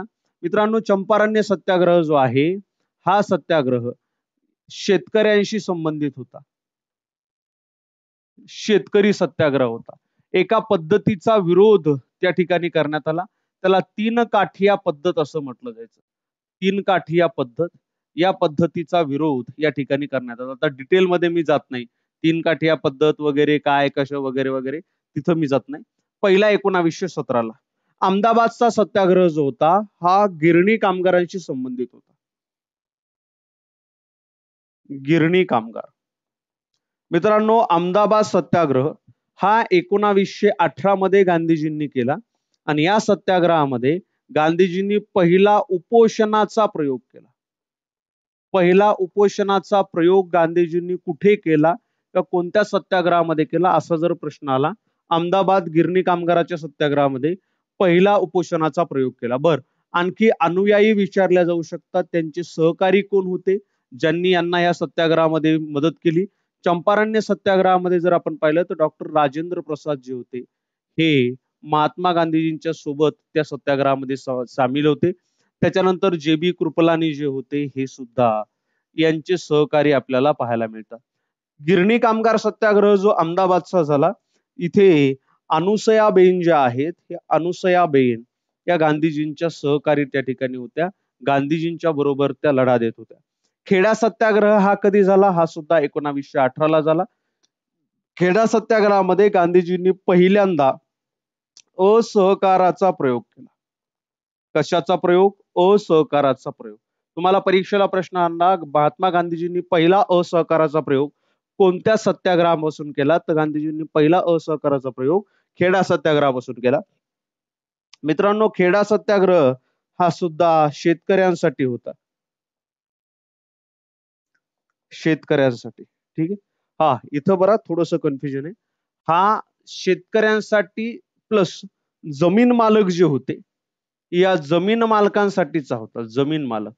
कारण त्यांच्या जमिनी इंग्रज लोक जे आहेत हे जमिनी रेंट न घ्यायचे, तर तीन काठी या पद्धतीच्या विरोधासाठी हा सत्याग्रह होता. मित्रांनो याच्यामध्ये जर आपण पाहिलं गांधीजींचे सहकारी जर पाहिलं तर सरदार वल्लभभाई पटेल हे गांधीजींचे सहकारी आपल्याला पाहायला मिळतात. सरदार वल्लभभाई पटेल. ठीक आहे, चलो. मग याचं उत्तर काय आहे? 1918 मध्ये कोणत्या सत्याग्रह केला? खेडा केला, चंपारण्य केला, अहमदाबाद गिरणी कामगाराचा सत्याग्रह केला, मिठाचा सत्याग्रह केला. 1918 मध्ये दोन सत्याग्रह केले होते, अहमदाबाद सत्याग्रह आणि खेडा सत्याग्रह. तर खेडा आणि अहमदाबाद हे दोन ऑप्शन म्हणजे प्रश्न टाकताना थोडस चुकलं. 17 जर इथं असलं असतं तर उत्तर चंपारण्य बरोबर असलं असतं. तर ते प्रश्नामध्ये तुम्ही हे अशा पद्धतीचं करेक्शन करून घ्या. 18 मध्ये दोन प्रयोग झाले, एक गिरणी कामगारांचा आपलं गिरणी कामगारांचाही लढा महात्मा गांधीजींनी लढला आणि शेतकऱ्यांसाठी सुद्धा लढा केला.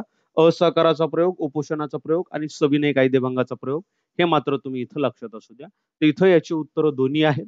ऑप्शन क्रमांक 1 लिहिला असेल तरी ते बरोबर आणि ऑप्शन क्रमांक 3 लिहिला असेल तरी सुद्धा ते उत्तर तुमचं बरोबर येतं. क्लिअर? समजते सगळ्यांना? चलो, इथपर्यंत कोणाला काय अडचण आहे का?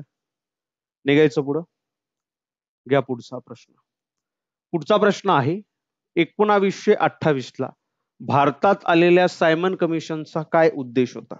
मित्रांनो तुम्ही इतिहास वाचत असताना लहानपणापासून एक नारा ऐकलेला असेल. तो नारा आहे Simon go back. Simon go back हा नारा सायमन कमिशनचा विरोध म्हणून या ठिकाणी सायमन गो बॅकचा नारा देण्यात आलेला आपल्याला पाहायला मिळतो. सायमन कमिशन कशासाठी आलं होतं? 1919 चा जो कायदा होता भारतीय सुधारणांचा कायदा, या कायद्याचे परीक्षण करण्यासाठी. बरं, हा जो कायदा होता बघा 1919 ला जेव्हा कायदा बनवण्यात आला होता तेव्हा तिथंच कायदा बनवताना सांगितलं आलं होतं की 10 वर्षांनी याचं परीक्षण म्हणजे कायदा कितपत लागू झाला याचं परीक्षण करण्यासाठी एक समिती आम्ही स्थापन करू. ही समिती स्थापन केली मित्रांनो, त्याचं नाव होतं सायमन कमिशन. आता याच्याबद्दल काय प्रश्न विचारले जातात? आतापर्यंत आलेले प्रश्न. सायमन कमिशन कशाचं परीक्षण करण्यासाठी स्थापन करण्यात आलं होतं? 1919 जे आहे या कायद्याचं मूल्यमापन करण्यासाठी स्थापन करण्यात आलं होतं. बर, याची स्थापना विचारली जाऊ शकते. सायमन कमिशनची स्थापना कधी झाली? त्याच्यानंतर त्यांचे अध्यक्ष विचारले जाऊ शकतात, सायमन कमिशनचे अध्यक्ष. त्याच्यानंतर त्यांचा उद्देश तर आपण आताच पाहिला, उद्देश सुद्धा विचारला जाऊ शकतो 1919च्या कायद्याचं मूल्यमापन करण्यासाठी. त्याच्यानंतर याच्यामध्ये सदस्य किती होते असं विचारलं जाऊ शकतं. किती भारतीय सदस्य होते असं विचारलं जाऊ शकतं. सायमन कमिशनचा विरोध भारतीयांनी कशा पद्धतीने केला असं विचारलं जाऊ शकतं. आणि सायमन कमिशनचा विरोध करत असताना एक स्वातंत्र्य सेनानी, एक भारताचे मोठे नेते ज्यांचं निधन झालं याच्या सुद्धा परीक्षेला प्रश्न विचारला जाऊ शकतो. अशा 4-5 अँगलनं सायमन कमिशनवर प्रश्न विचारला जातो. मित्रांनो सायमन कमिशनची स्थापना ही 1927 ला आपल्याला पाहायला मिळते. कधी? 1927 ला. अध्यक्ष कोण होते? जॉन सायमन हे सायमन कमिशनचे अध्यक्ष होते. काय? John Simon. John Simon. उद्देश काय होता? सायमन कमिशनचा उद्देश इथंच आपण सांगितलं. 1919 चा जो कायदा आहे या 1919च्या कायद्याचं मूल्यमापन करणं हे सायमन कमिशनचा उद्देश आपल्याला पाहायला मिळतो.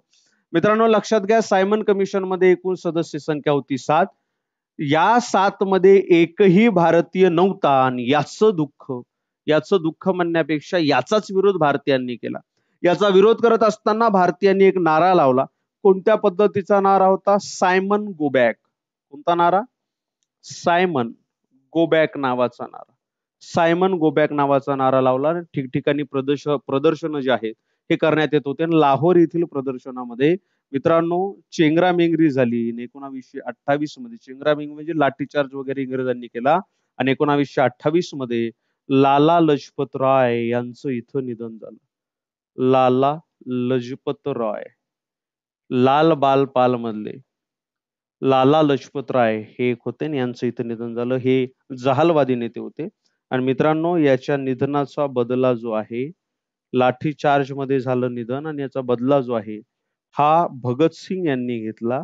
भगतसिंग यांनी या ठिकाणी सॉडर्स या इंग्रज अधिकाऱ्याचा खून केला आणि या निधनाचा बदला घेतला. सॉडर्सचा खून केला, गोळ्या झाडून याचा खून केला. असो, मूळ काय आहे? 1919च्या कायद्याचं मूल्यमापन करण्यासाठी सायमन कमिशन हे भारतात आले होते. तर इथं आपलं ऑप्शन क्रमांक किती? 1 जे आहे 1 इथं बरोबर आहे. या पुढचा प्रश्न, पानिपतचे पहिले युद्ध कुणामध्ये झाले? पानिपतच्या युद्धावर प्रश्न विचारण्यात आलेला आहे. मित्रांनो, हरियाणामध्ये, सद्यस्थितीला हरियाणामध्ये पानिपत नावाचं ठिकाण आहे.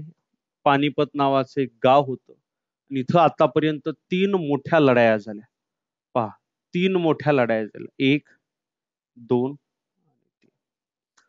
पहिली लढाई जी आहे, पानिपतची पहिली लढाई विचारल्या जाऊ शकते कधी झाली, दुसरी लढाई कधी झाली आणि तिसरी लढाई कधी झाली. पानिपतच्या 3 लढाया प्रसिद्ध आहेत. पहिली लढाई झाली मित्रांनो, तारीख लक्षात घ्या. तारीख आहे 21 एप्रिल 1526 ला. बाबर नुकताच भारतामध्ये आला होता आणि भारतामध्ये आल्यानंतर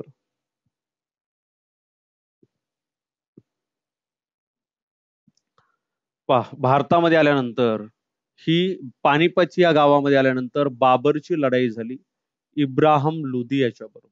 बाबर वर्सेस इब्राहिम लोदी. मित्रांनो, असं म्हटलं जातं की बाबरकडं सैन्य संख्या यावेळेस केवळ आणि केवळ 15,000 एवढी होती. किती होती? 15,000 होती. आणि इब्राहिम लोदीकडे सैन्य संख्या जवळपास 1,00,000 एवढी सैन्य संख्या आपल्याला पाहायला मिळते. मात्र बाबरकडे तोफे होते, इब्राहिम लोदीकडे मोठ्या प्रमाणात हत्ती होते आणि तोफांचा योग्य वापर बाबरने इथं केला आणि 15,000 सैन्य, केवळ 15,000 सैन्यांनी 1,00,000 सैन्य असणारा इब्राहिम लोदीचा पराभव केला. इथं बाबर जो आहे हा विजयी झाला. विजयीला मी असं रेड मार्क देतो. हा इथं विजयी झाला. त्याच्यानंतर मित्रांनो, दुसरी लढाई जी आहे, ही दुसरी लढाई कधी लढल्या गेली? तर ही 5 नोव्हेंबर.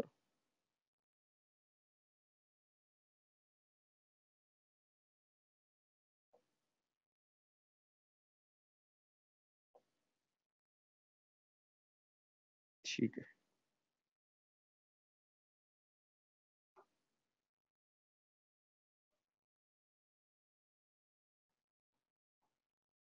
दुसरी लढाई कधी लढल्या गेली? 5 नोव्हेंबर 1954 ला. कोणकोणाच्या दरम्यान लढण्यात आली? मुघल बादशाह अकबर होता, याच्या विरुद्ध हेमू होता. हेमू. हेमू. प्रश्न काय आहे? पानिपतचे पहिले युद्ध कोणामध्ये झाले? पानिपतचे पहिले युद्ध आताच आपण सांगितलं, ऑप्शन क्रमांक 4 बाबर आणि इब्राहिम लोदी याच्यामध्ये झालं आणि बाबर या ठिकाणी विजयी झाला. अकबर आणि हेमू यांचं सुद्धा असंच आहे. अकबरांकडे मोजकं सैन्य होतं, हेमूकडे खूप जास्त सैन्य होतं. असं वाटत होतं एक वेळ की हेमू जिंकणार, परंतु एक बाण हा हेमूच्या डोळ्यामध्ये लागतो आणि हेमू तिथं धारातीर्थी पडतो आणि हेमू धारातीर्थी पडल्यानंतर तिथून जे सैन्य आहे हे मागे सरायला सुरुवात होते आणि या युद्धामध्ये अकबराचा विजय होतो. इथं दुसऱ्या युद्धामध्ये अकबर जो आहे हा अकबर विजयी होतो. पानिपतचं तिसरं युद्ध जो आहे हा, आपण पानिपत ही कादंबरी जर कोणाला वाचायला मिळाली तर खूप छान आहे, ती एकदा वाचून घ्या. त्याच्यामध्ये मराठ्यांच्या पराभवाची कारण तुम्हाला दिसतील. मित्रांनो, पानिपतचं युद्ध हा मराठा साम्राज्य, पहा, मराठा साम्राज्य जे त्या काळी आपलं साम्राज्य आत्ताच्या पाकिस्तान पर्यंत गेलं होतं, त्याच्या विरोधात दुर्राणी साम्राज्य आहे, दुर्राणी साम्राज्य यांच्या दरम्यान आपल्याला ही लढाई पाहायला मिळते. अहमद शाह अब्दाली जे आहेत यांच्या विरुद्ध लढाई होती आणि इथं मराठ्यांचा पराभव झाला. इथं दुर्राणी साम्राज्य जे आहे याचा इथं विजय झाला मित्रांनो, ही लढाई कधी लढण्यात आली होती? तर ही लढाई 14 जानेवारी 1761 मध्ये लढण्यात आली होती. 14 जानेवारी 1761. आणि याच्यामध्ये मराठ्याचा दारुण पराभव झालेला आपल्याला पाहायला मिळतो. मग इथं प्रश्न बघा, पानिपतच्या युद्धाच्या संदर्भात. या ठिकाणी पानिपतचे पहिले युद्ध कोणाच्या दरम्यान लढले गेले होते? तर बाबर व इब्राहिम लोधी यांच्या दरम्यान पानिपतचं पहिलं युद्ध हे झालेलं आपल्याला पाहायला मिळतं. इथपर्यंत कोणाला काय अडचण आहे का? नसेल तर आपण पुढे चलूया. चलायचं पुढं. बघा, पुढचा प्रश्न आहे, वर्धमान भगवान महावीर जे आहे यांचा जन्म कुठे झाला? मित्रांनो, भगवान महावीर त्याच्यानंतर गौतम बुद्ध यांच्या जीवनावर परीक्षेला प्रश्न हे विचारले जातातच. तर आपल्याला त्या अँगलने त्याची तयारी ठेवावी लागते. याच्यामध्ये आपण जर पाहिलं तर काय काय प्रश्न विचारले जातात. मित्रांनो, भगवान महावीर यांना जैन धर्माचे वास्तविक संस्थापक म्हटलं जातं. मित्रांनो, जैन धर्मामध्ये 24 तीर्थंकर आहेत आणि 24 तीर्थंकरापैकी भगवान महावीर हे 24सावे आहेत. मग बऱ्याच जणांना प्रश्न पडतो की भगवान महावीर हे 24सावे किंवा वर्धमान महावीर हे 24सावे तीर्थंकर आहेत. पहिले तीर्थंकर जे असतील ते संस्थापक असतील. बरोबर आहे. हे 24सावे आहेत. पहिले जे आहेत ते संस्थापक असतील. मग भगवान महावीरांना संस्थापक का म्हटलं जातं? याचं कारण असं आहे मित्रांनो, की भगवान महावीर किंवा तीर्थंकर महावीर यांच्यापर्यंतचे आपल्याला पुरावे सापडतात. मात्र पहिले तीर्थंकर जे आहे त्यांना आदिनाथ असं म्हटलं जायचं. आदिनाथ किंवा ऋषभदेव असं सुद्धा त्यांचं नाव आहे. ऋषभदेव असं त्यांचं नाव आहे. ज्यांनी जैन धर्माची स्थापना केली असं म्हटलं जातं. तर इथं थोडंसं कन्फ्युजन आहे. वास्तविक संस्थापक भगवान महावीर, कारण तिथपर्यंत आपल्याला पुरावे मिळालेत. त्याच्या अगोदरचे पुरावे नाहीत म्हणून तिथं जास्त आपण त्याच्याबद्दल चर्चा करत नाही. आता वर्धमान महावीर जे आहेत यांच्याबद्दल काय प्रश्न विचारले जातात? वर्धमान महावीर. मित्रांनो, वर्धमान महावीर यांच्याबद्दल विचारले जाणारे प्रश्न तुम्हाला विचारलं जाऊ शकतं, वर्धमान महावीर यांचा जन्म कुठे झाला? तुम्हाला विचारलं जाऊ शकतं, वर्धमान महावीर यांचा जन्म कोणत्या गावी झाला? त्याच्यानंतर म्हणजे आपला जन्म कधी झाला, कोणत्या गावी झाला? त्याच्यानंतर मूळ नाव विचारलं जाऊ शकतं. मूळ नाव, वडील व आईंचं नाव विचारलं जाऊ शकतं. त्याच्यानंतर त्यांच्या पत्नीचं नाव विचारलं जाऊ शकतं. त्यांनी संन्यास कधी घेतला, ग्रहत्याग कधी केला हेही विचारलं जाऊ शकतं. त्यांना महाज्ञान कधी प्राप्त झालं हे विचारल्या गेलेलं आहे. जे मी सांगतोय ते फार महत्वाचं आहे.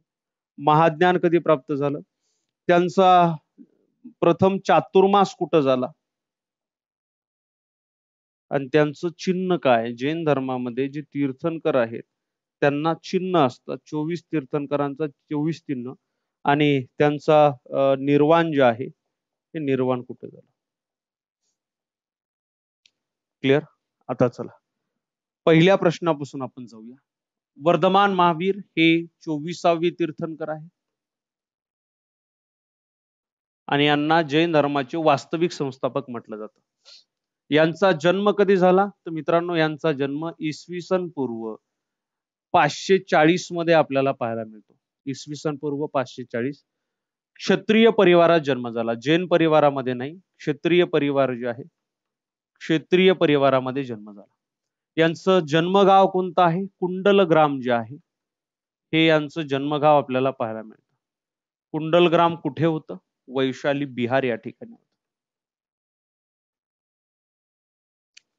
ठीक आहे, चल पुढं. मूळ नाव काय यांचं? मूळ नाव वर्धमान.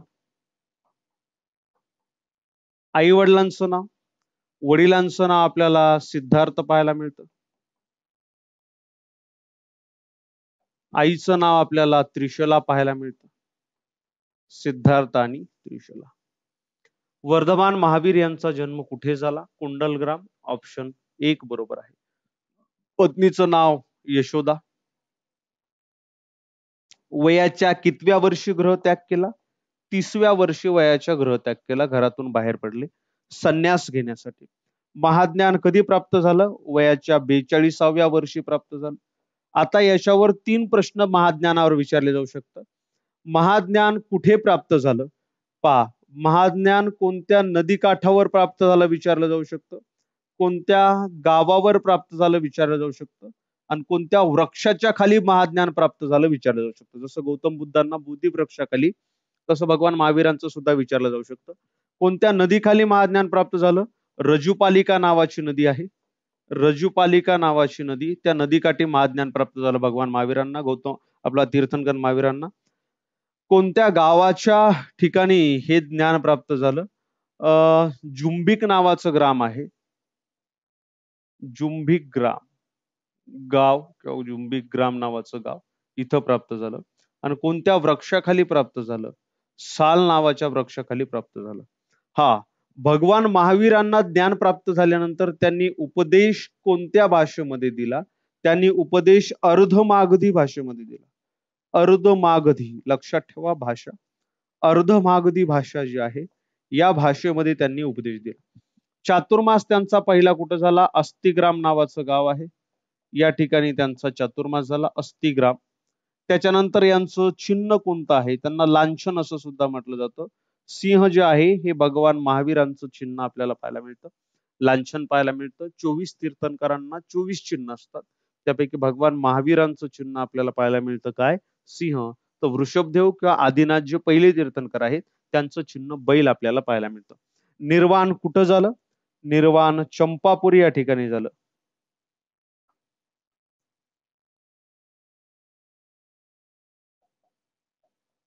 ठीक आहे, इथपर्यंत कोणाला काय अडचण आहे का? तर मग या प्रश्नामध्ये आपलं उत्तर जे आहे हे उत्तर ऑप्शन क्रमांक कोणतं बरोबर आहे? 1, कुंडलग्राम या ठिकाणी यांचं निर्वाण झालेलं आपल्याला पाहायला, सॉरी यांचा जन्म झालेला पाहायला मिळतो. निर्वाण, सॉरी चंपापुरी नाही, पावापुरी या ठिकाणी.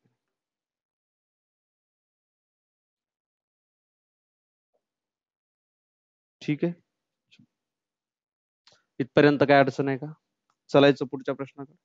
घ्या. पुढचा प्रश्न आहे, संत रामदास यांचे समाधीस्थळ कुठे आहे? संत रामदास यांचं समाधीस्थळ विचारण्यात आलेलं आहे. सगळ्यांना माहिती आहे संत रामदास किंवा समर्थ रामदास यांचं समाधीस्थळ सज्जनगड आहे. मात्र तुम्हाला याच्यावर आणखी काही प्रश्न विचारले जाऊ शकतात. सज्जनगड हे तर आहे, परंतु म्हणजे समर्थ रामदास किंवा संत रामदासांचं तर समाधीस्थळ आहे, परंतु याच्याबरोबर आणखी काही समाधीस्थळ तुम्हाला विचारल्या जाऊ शकतात, ज्याचं उत्तर तुम्हाला माहित पाहिजे. काही महत्वाच्या संतांची समाधीस्थळ या ठिकाणी मी तुम्हाला दिलेली आहे. याचं उत्तर परीक्षेला, म्हणजे याचं उत्तर तुम्हाला माहित असेल तर परीक्षेला याच्यावर विचारला जाणारा कोणताही प्रश्न तुम्ही सोडू शकता. लक्षात घ्या, इथं बघा समाधीस्थळ दिलेली आहेत. संत ज्ञानेश्वरांचं पैठण आहे, संत तुकारामांचं देहू आहे, साईबाबांचं शिर्डी समाधीस्थळ आहे, निवृत्तीनाथ त्र्यंबकेश्वर, मच्छिंद्रनाथ सप्तशृंगी, इथं या श्रीधर स्वामी व चोखामेळा यांचं समाधीस्थळ पंढरपूर या ठिकाणी, दामाजी पंत यांचं समाधीस्थळ मंगळवेढा या ठिकाणी, गोरोबा कुंभार यांचं समाधीस्थळ तेर या ठिकाणी. त्याच्यानंतर इथं या संभाजीनगरमध्ये संत एकनाथ यांचं समाधीस्थळ पैठण या ठिकाणी, जनार्दन स्वामी यांचं समाधीस्थळ दौलताबाद या ठिकाणी, गजानन महाराज यांचं समाधीस्थळ शेगाव या ठिकाणी, गाडगे बाबा यांचं समाधीस्थळ अमरावती या ठिकाणी, तुकडोजी महाराज यांचं समाधीस्थळ मोजरी या ठिकाणी, गुरु नानक गोविंद सिंग यांचं समाधीस्थळ नांदेड या ठिकाणी. तर अशा पद्धतीनं तुम्हाला समाधीस्थळ माहीत असायला पाहिजे, कारण याच्याच अवतीभोवती इर्द गिर्द प्रश्न जे आहेत हे प्रश्न फिरत असतात. ठीक आहे, चलायचं पुढे. मग या प्रश्नाचं उत्तर ऑप्शन क्रमांक 1 सज्जनगड या ठिकाणी पाहायला मिळतं. जाम हे जे आहे संत रामदासांचं जन्मगाव आहे. जन्मगाव कोणतं? जाम. आणि समाधीस्थळ जे आहे ते आपल्याला सज्जनगड, हा कुठे आहे असं जर विचारलं गेलं तर सातारा आहे. ठीक आहे, चलायचं पुढे. घ्या पुढचा प्रश्न. श्रीपती शेषाद्री प्रकरण ज्या समाजसुधारकांशी संबंधित होते त्यांचं नाव काय? श्रीपती शेषाद्री प्रकरण मित्रांनो हे आपल्याला माहित आहे बाळशास्त्री जांभेकर यांच्याशी संबंधित होतं. श्रीपती आणि शेषाद्री हे नारायण आणि शेषाद्री हे एका ब्राह्मणांची मुलं होती, त्यांचं धर्मांतर करण्यात आलं होतं. तर बाळशास्त्री जांभेकरांनी पुन्हा त्यांचं शुद्धीकरण करून त्यांना धर्मामध्ये परत आणलं, तर याच्यासाठी बऱ्याच ब्राह्मणांचा त्यांना विरोध झाला. हे प्रकरण याला श्रीपती शेषाद्री प्रकरण असं म्हटलं जातं. बाळशास्त्री जांभेकर यांच्याशी संबंधित आहे. बाळशास्त्री जांभेकर हे समाज सुधारक जे आहे, यांच्याबद्दल काही महत्वाची गोष्टी ज्या परीक्षेला विचारल्या जातात. एक, त्यांचा जन्म विचारला जातो, कारण हा फार महत्वाचा आहे. मला महत्वाचा काय आहे, कारण यांचा जन्म मित्रांनो हा झालेला आहे 6 जानेवारी 1832 ला, सॉरी 1812 ला. आणि 6 जानेवारी हा दिवस, यांचा जन्मदिवस जो आहे हा पत्रकार दिन म्हणून साजरा करण्यात येतो. पत्रकार दिन म्हणून हा जन्मदिवस महत्वाचा आहे. पत्रकार दिन 6 जानेवारी, बाळशास्त्री जांभेकर यांचा जन्मदिवस साजरा करण्यात येतो. मित्रांनो, बाळशास्त्री जांभेकर यांनी 1832 ला पहिले वर्तमानपत्र काढले, पहिले वृत्तपत्र काढले. या वृत्तपत्राचं नाव आहे दर्पण. आणि पहिलं मराठी वृत्तपत्र म्हणण्यापेक्षा मी असं म्हणतो मराठी वृत्तपत्र काढले, त्याचं नाव आहे दर्पण. आणि त्यामुळे त्यांचा जन्मदिवस पत्रकार दिन म्हणून साजरा करण्यात येतो. मित्रांनो, 1832 ला दर्पण हे वृत्तपत्र काढलं. याच वर्षी 1832 ला हे अक्कलकोटच्या युवराजाचे शिक्षक म्हणून सुद्धा यांनी काम केलं. अक्कलकोट जे युवराज आहेत, अक्कलकोट युवराजांचे परीक्षेला प्रश्न विचारला जाऊ शकतो. खालीलपैकी कोणत्या समाज सुधारकानं अक्कलकोटच्या युवराजांचे शिक्षक म्हणूनही काम केलं? बाळशास्त्री जांभेकरच त्यांचं उत्तर आहे. यांनी अक्कलकोटच्या युवराजांचे शिक्षक म्हणून सुद्धा काम केलं. 1832 ला दर्पण हे वृत्तपत्र सुरू झालं. मित्रांनो, 1840 ला दिग्दर्शन नावाचं मासिक त्यांनी सुरू केलं. दिग्दर्शन, दिग्दर्शन मासिक. मित्रांनो, हे जे वृत्तपत्र आहे दर्पण, हे दोन्ही भाषेमध्ये होतं. इंग्रजी भाषेमध्ये सुद्धा होतं आणि मराठी भाषेमध्ये सुद्धा होतं. ठीक आहे, लक्षात घ्या. शेषाद्री प्रकरण यांच्याशी संबंधित आहे, त्यामुळे मुद्दाम इथं लिहितो शेषाद्री प्रकरण. क्लिअर. त्याच्यानंतर त्यांचा मृत्यू जो आहे, हा मृत्यू मित्रांनो 17 मे 1846 ला आपल्याला पाहायला मिळतो. 17 मे 1846 बाळशास्त्री जांभेकर यांचा मृत्यू आपल्याला या ठिकाणी आढळून येतो. क्लिअर. मग श्रीपती शेषाद्री प्रकरण ज्या समाज सुधारकांशी संबंधित आहे, त्यांचे नाव काय आहे? बाळशास्त्री जांभेकर. इथपर्यंत कोणाला काय अडचण आहे का? हा, यांचं जन्म गाव विचारलं जाऊ शकतं. जसं जन्म सांगितलंय, पोंभुर्ले हे यांचं जन्मगाव आहे. आणि पोंभुर्ले हे आपल्याला रत्नागिरी जिल्ह्यामध्ये पाहायला मिळतं. रत्नागिरी जिल्ह्यामध्ये आपल्याला पाहायला मिळतं. आणखी एक ऍडव्हान्स थोडस देतो. त्यांच्या ग्रंथावर काही प्रश्न आलेत का? उत्तर आहे हो. यांच्या ग्रंथावर परीक्षेला प्रश्न विचारण्यात आलेले आहेत. कोणते कोणते ग्रंथ लिहिले? पुनर्विवाह प्रकरण हे यांचाच ग्रंथ. बालव्याकरण हा यांचाच ग्रंथ. त्याच्यानंतर शून्य लब्धी हा यांचाच ग्रंथ, शून्य लब्धी. त्याच्यानंतर ज्योतिषशास्त्र,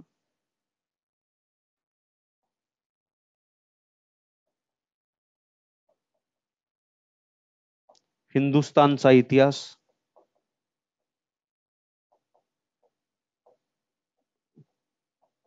भरपूर आहे. इतकं काही महत्वाचं तुम्हाला देतो. ठीक आहे, चलो इथपर्यंत कोणाला काय अडचण? चलायचं पुढच्या प्रश्नाकडे.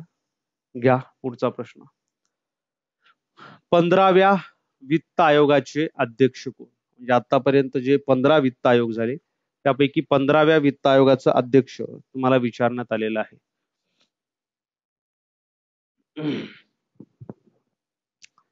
पहा,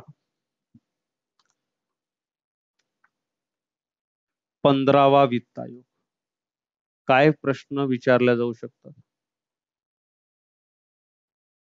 बघा, काय प्रश्न विचारला जाऊ शकतात? 15व्या वित्त आयोगाचे अध्यक्ष कोण? 15व्या वित्त आयोगाचे सचिव कोण? 15व्या वित्त आयोगाची स्थापना कधी झाली? त्याच्यानंतर तुम्हाला विचारलं जाईल 15व्या वित्त आयोगानं शिफारशी काय केल्या होत्या. बस एवढं सफिशियंट. ठीक. चला, अध्यक्ष कोण होते? NK सिंग हे 15व्या वित्त आयोगाचे अध्यक्ष होते. NK सिंग. सचिव कोण होते? अरविंद मेहता हे 15व्या वित्त आयोगाचे सचिव होते.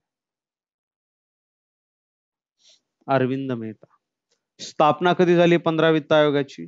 नोव्हेंबर 2017 मध्ये झाली. नोव्हेंबर 2017. शिफारशी काय केल्या?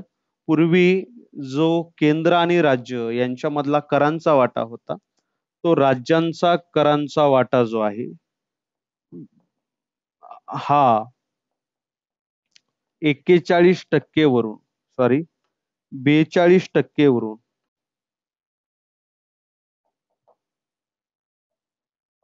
41% करण्यात आला.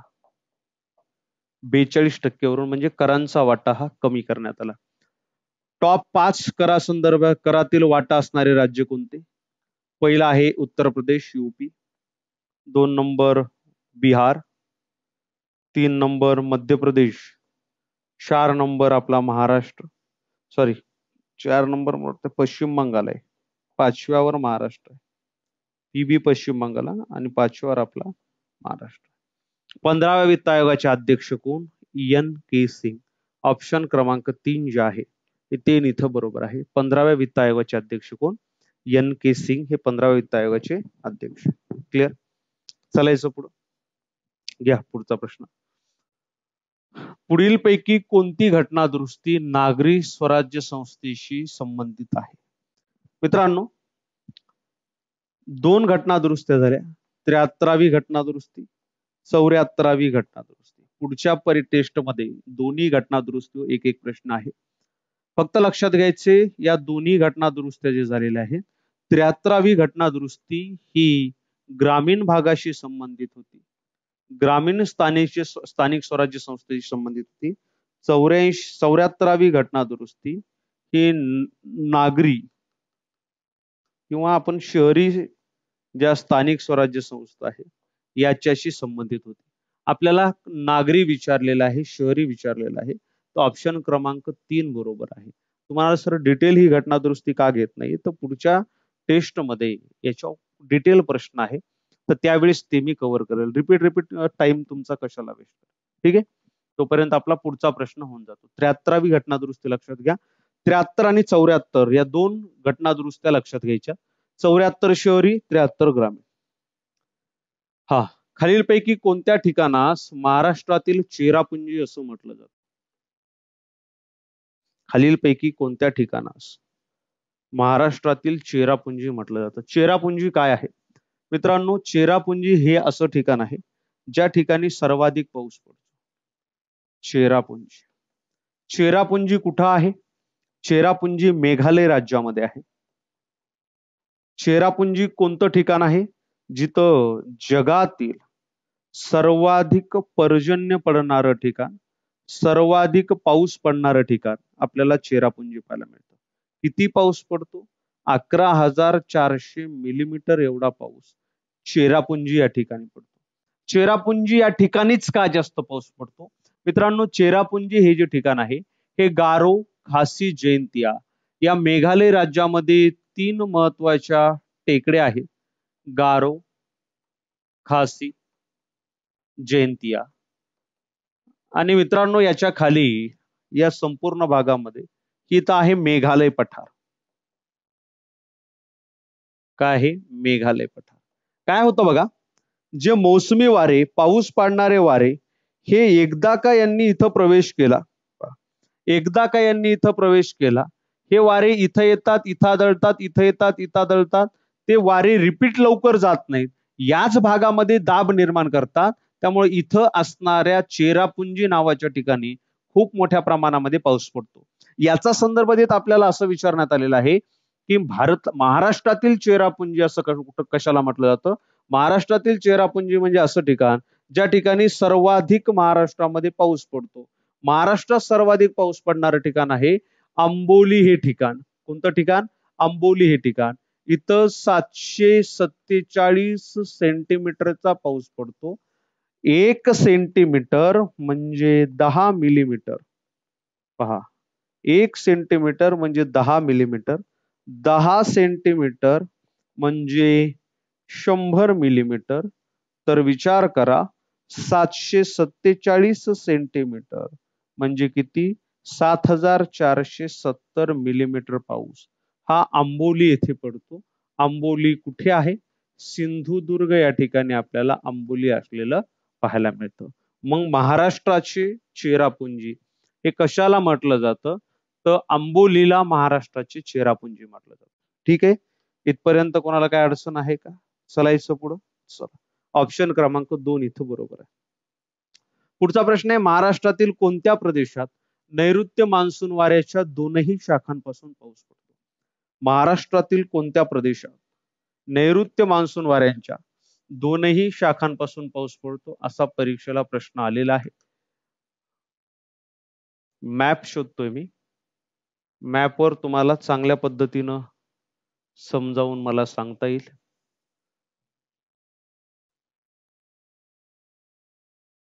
हा, लक्षात घ्या.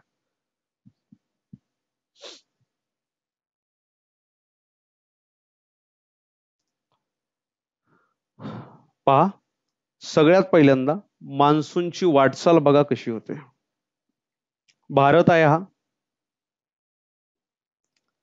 आणि मित्रांनो हे मान्सून वारे अशा पद्धतीनं भारतामध्ये येत असतात. तर साधारणतः 31 मेला वारे जे आहेत हे केरळच्या या दक्षिण टोकावर पोहोचतात, आणि इथं पोहोचल्यानंतर या ज्या वाऱ्याच्या शाखा आहेत याचं 2 भागात विभाजन होतं. एक इकडून जातं आणि एक इकडून भारतामध्ये प्रवेश करते. एक इकडून प्रवेश करते, एक इकडून प्रवेश करते. 2 भागामध्ये विभाजन होतं. आता ही जी इकडून प्रवेश करते हिला नैऋत्य मान्सून वारे असं म्हणतात. नैऋत्य मान्सून वारे हे अशा पद्धतीनं भारतामध्ये प्रवेश करतात. तर इकडून प्रवेश करणाऱ्या शाखेला आग्नेय वारे म्हणतात. महाराष्ट्र कुठे आहे? महाराष्ट्र या ठिकाणी आहे.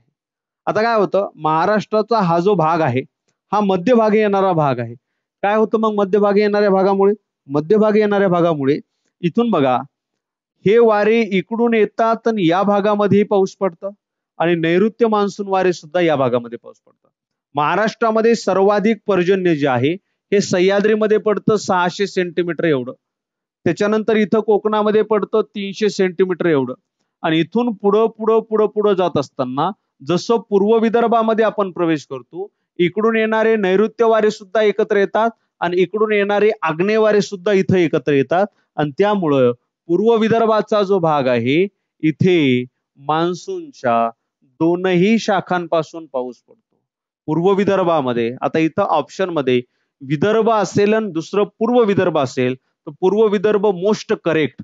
विदर्भ नसेल, आपलं पूर्व विदर्भ नसेल, विदर्भ असेल, तर मग हे करेक्ट. इथं मान्सूनच्या दोनही शाखांपासून पाऊस पडतो, हे आपल्याला इथं लक्षात घेता आलं पाहिजे.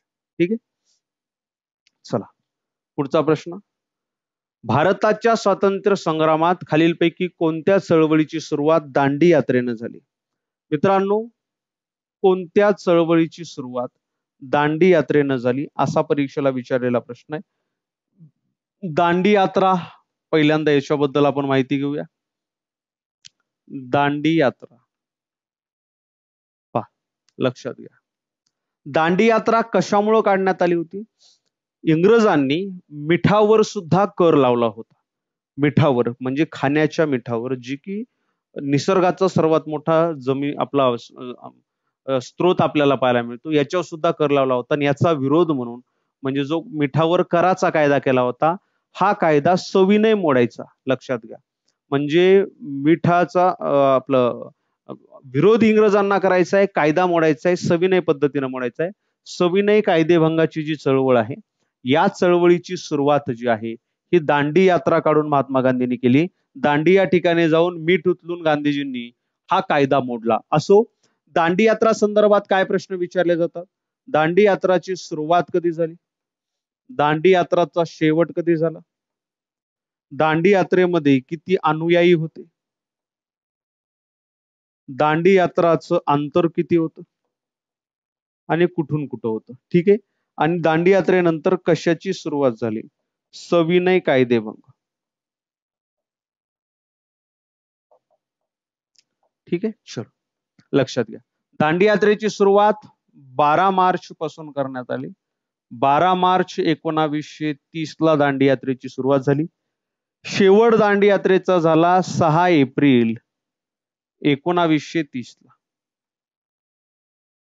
अनुयायी किती होते? एकूण 78 गांधीजींच्या अनुयायीमध्ये सामील होते. अंतर किती होतं मित्रांनो? दांडी यात्रा सुरू झाली साबरमती आश्रमापासून. साबरमती ते कुठपर्यंत? दांडी इथपर्यंत. साबरमती ते दांडी अंतर किती? 241 मैल एवढं हे अंतर होतं. सविनय कायदेभंग ही सुरुवात इथं ज्या दिवशी पोचले त्या दिवशी मिठाचा कायदा मोडला आणि इथून 6 एप्रिल 1930 पासून सविनय कायदेभंग ही चळवळ सुरू झाली. म्हणजे दांडी यात्रा ही सुरुवात ठरली कशाची? सविनय कायदेभंग चळवळीची. सविनय कायदेभंग चळवळ ही याची सुरुवात दांडी यात्रेपासून झालेली आपल्याला पाहायला मिळते. आता सविनय कायदेभंग काय आहे? सेपरेट एखादा क्वेश्चन येईल, त्याच्यामध्ये आपण डेफिनेटली याच्याबद्दल चर्चा करूया. सर्वात शेवटचं, हिमालयाच्या खालीलपैकी कोणत्या भागात सतलज आणि काली नद्या विस्तारलेल्या आहेत, वसरलेल्या आहेत? ठीक आहे, लक्षात घ्या मित्रांनो. हिमालय पर्वत जर आपण पाहिला तर हिमालय पर्वताचे काही प्रादेशिक विभाग पडतात. लक्षात घ्या, हा हिमालय पर्वत आहे. हिमालय पर्वत प्रादेशिकरित्या नद्यांनी डिवाइड केलेला आहे. हिमालय पर्वताची सुरुवात इथे असणाऱ्या सिंधू नदीपासून होते. पश्चिमेला सिंधू नदीपासून पूर्वेला ब्रह्मपुत्रा नदीपर्यंत आपल्याला पाहायला मिळते. ठीक आहे, आता बघा, हिमालयाच्या कुशीमध्ये उगम पावणाऱ्या काही नद्यांमुळे हिमालयाचे प्रादेशिक भाग पडलेले आपल्याला पाहायला मिळतात.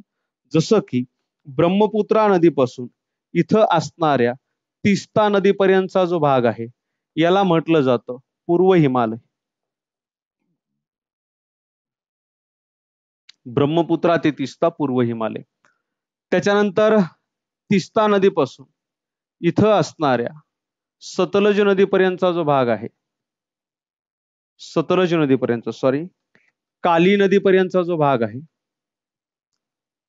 काली नदीपर्यंतचा जो भाग, हा भाग ओळखला जातो मध्य हिमालय म्हणून.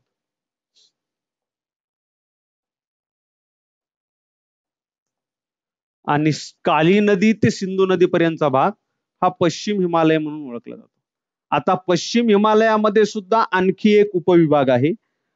काली नदी इथं असणारी सतलज नदी यांच्या दरम्यानचा जो प्रदेश आहे, हा प्रदेश येतो उत्तराखंड राज्यामध्ये. युके शॉर्ट फॉर्म मध्ये लिहितो. युके म्हणजे युनायटेड किंगडम नाही, उत्तराखंड.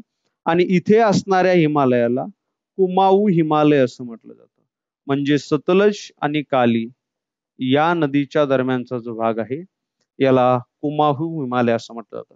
काली कोणत्या नदीचं नाव आहे? शारदा नदीला काली असं म्हणतात. बघा, लक्षात घ्या, शारदा नदीला काली असं म्हणतात.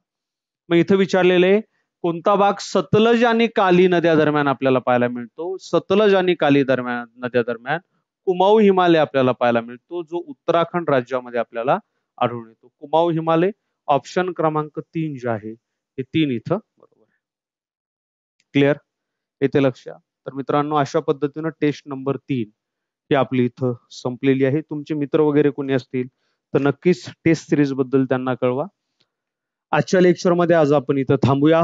राहिलेला भाग आपण पुढच्या लेक्चरमध्ये कंटिन्यू करू, म्हणजे टेस्ट नंबर 4 मध्ये भेटूया. धन्यवाद.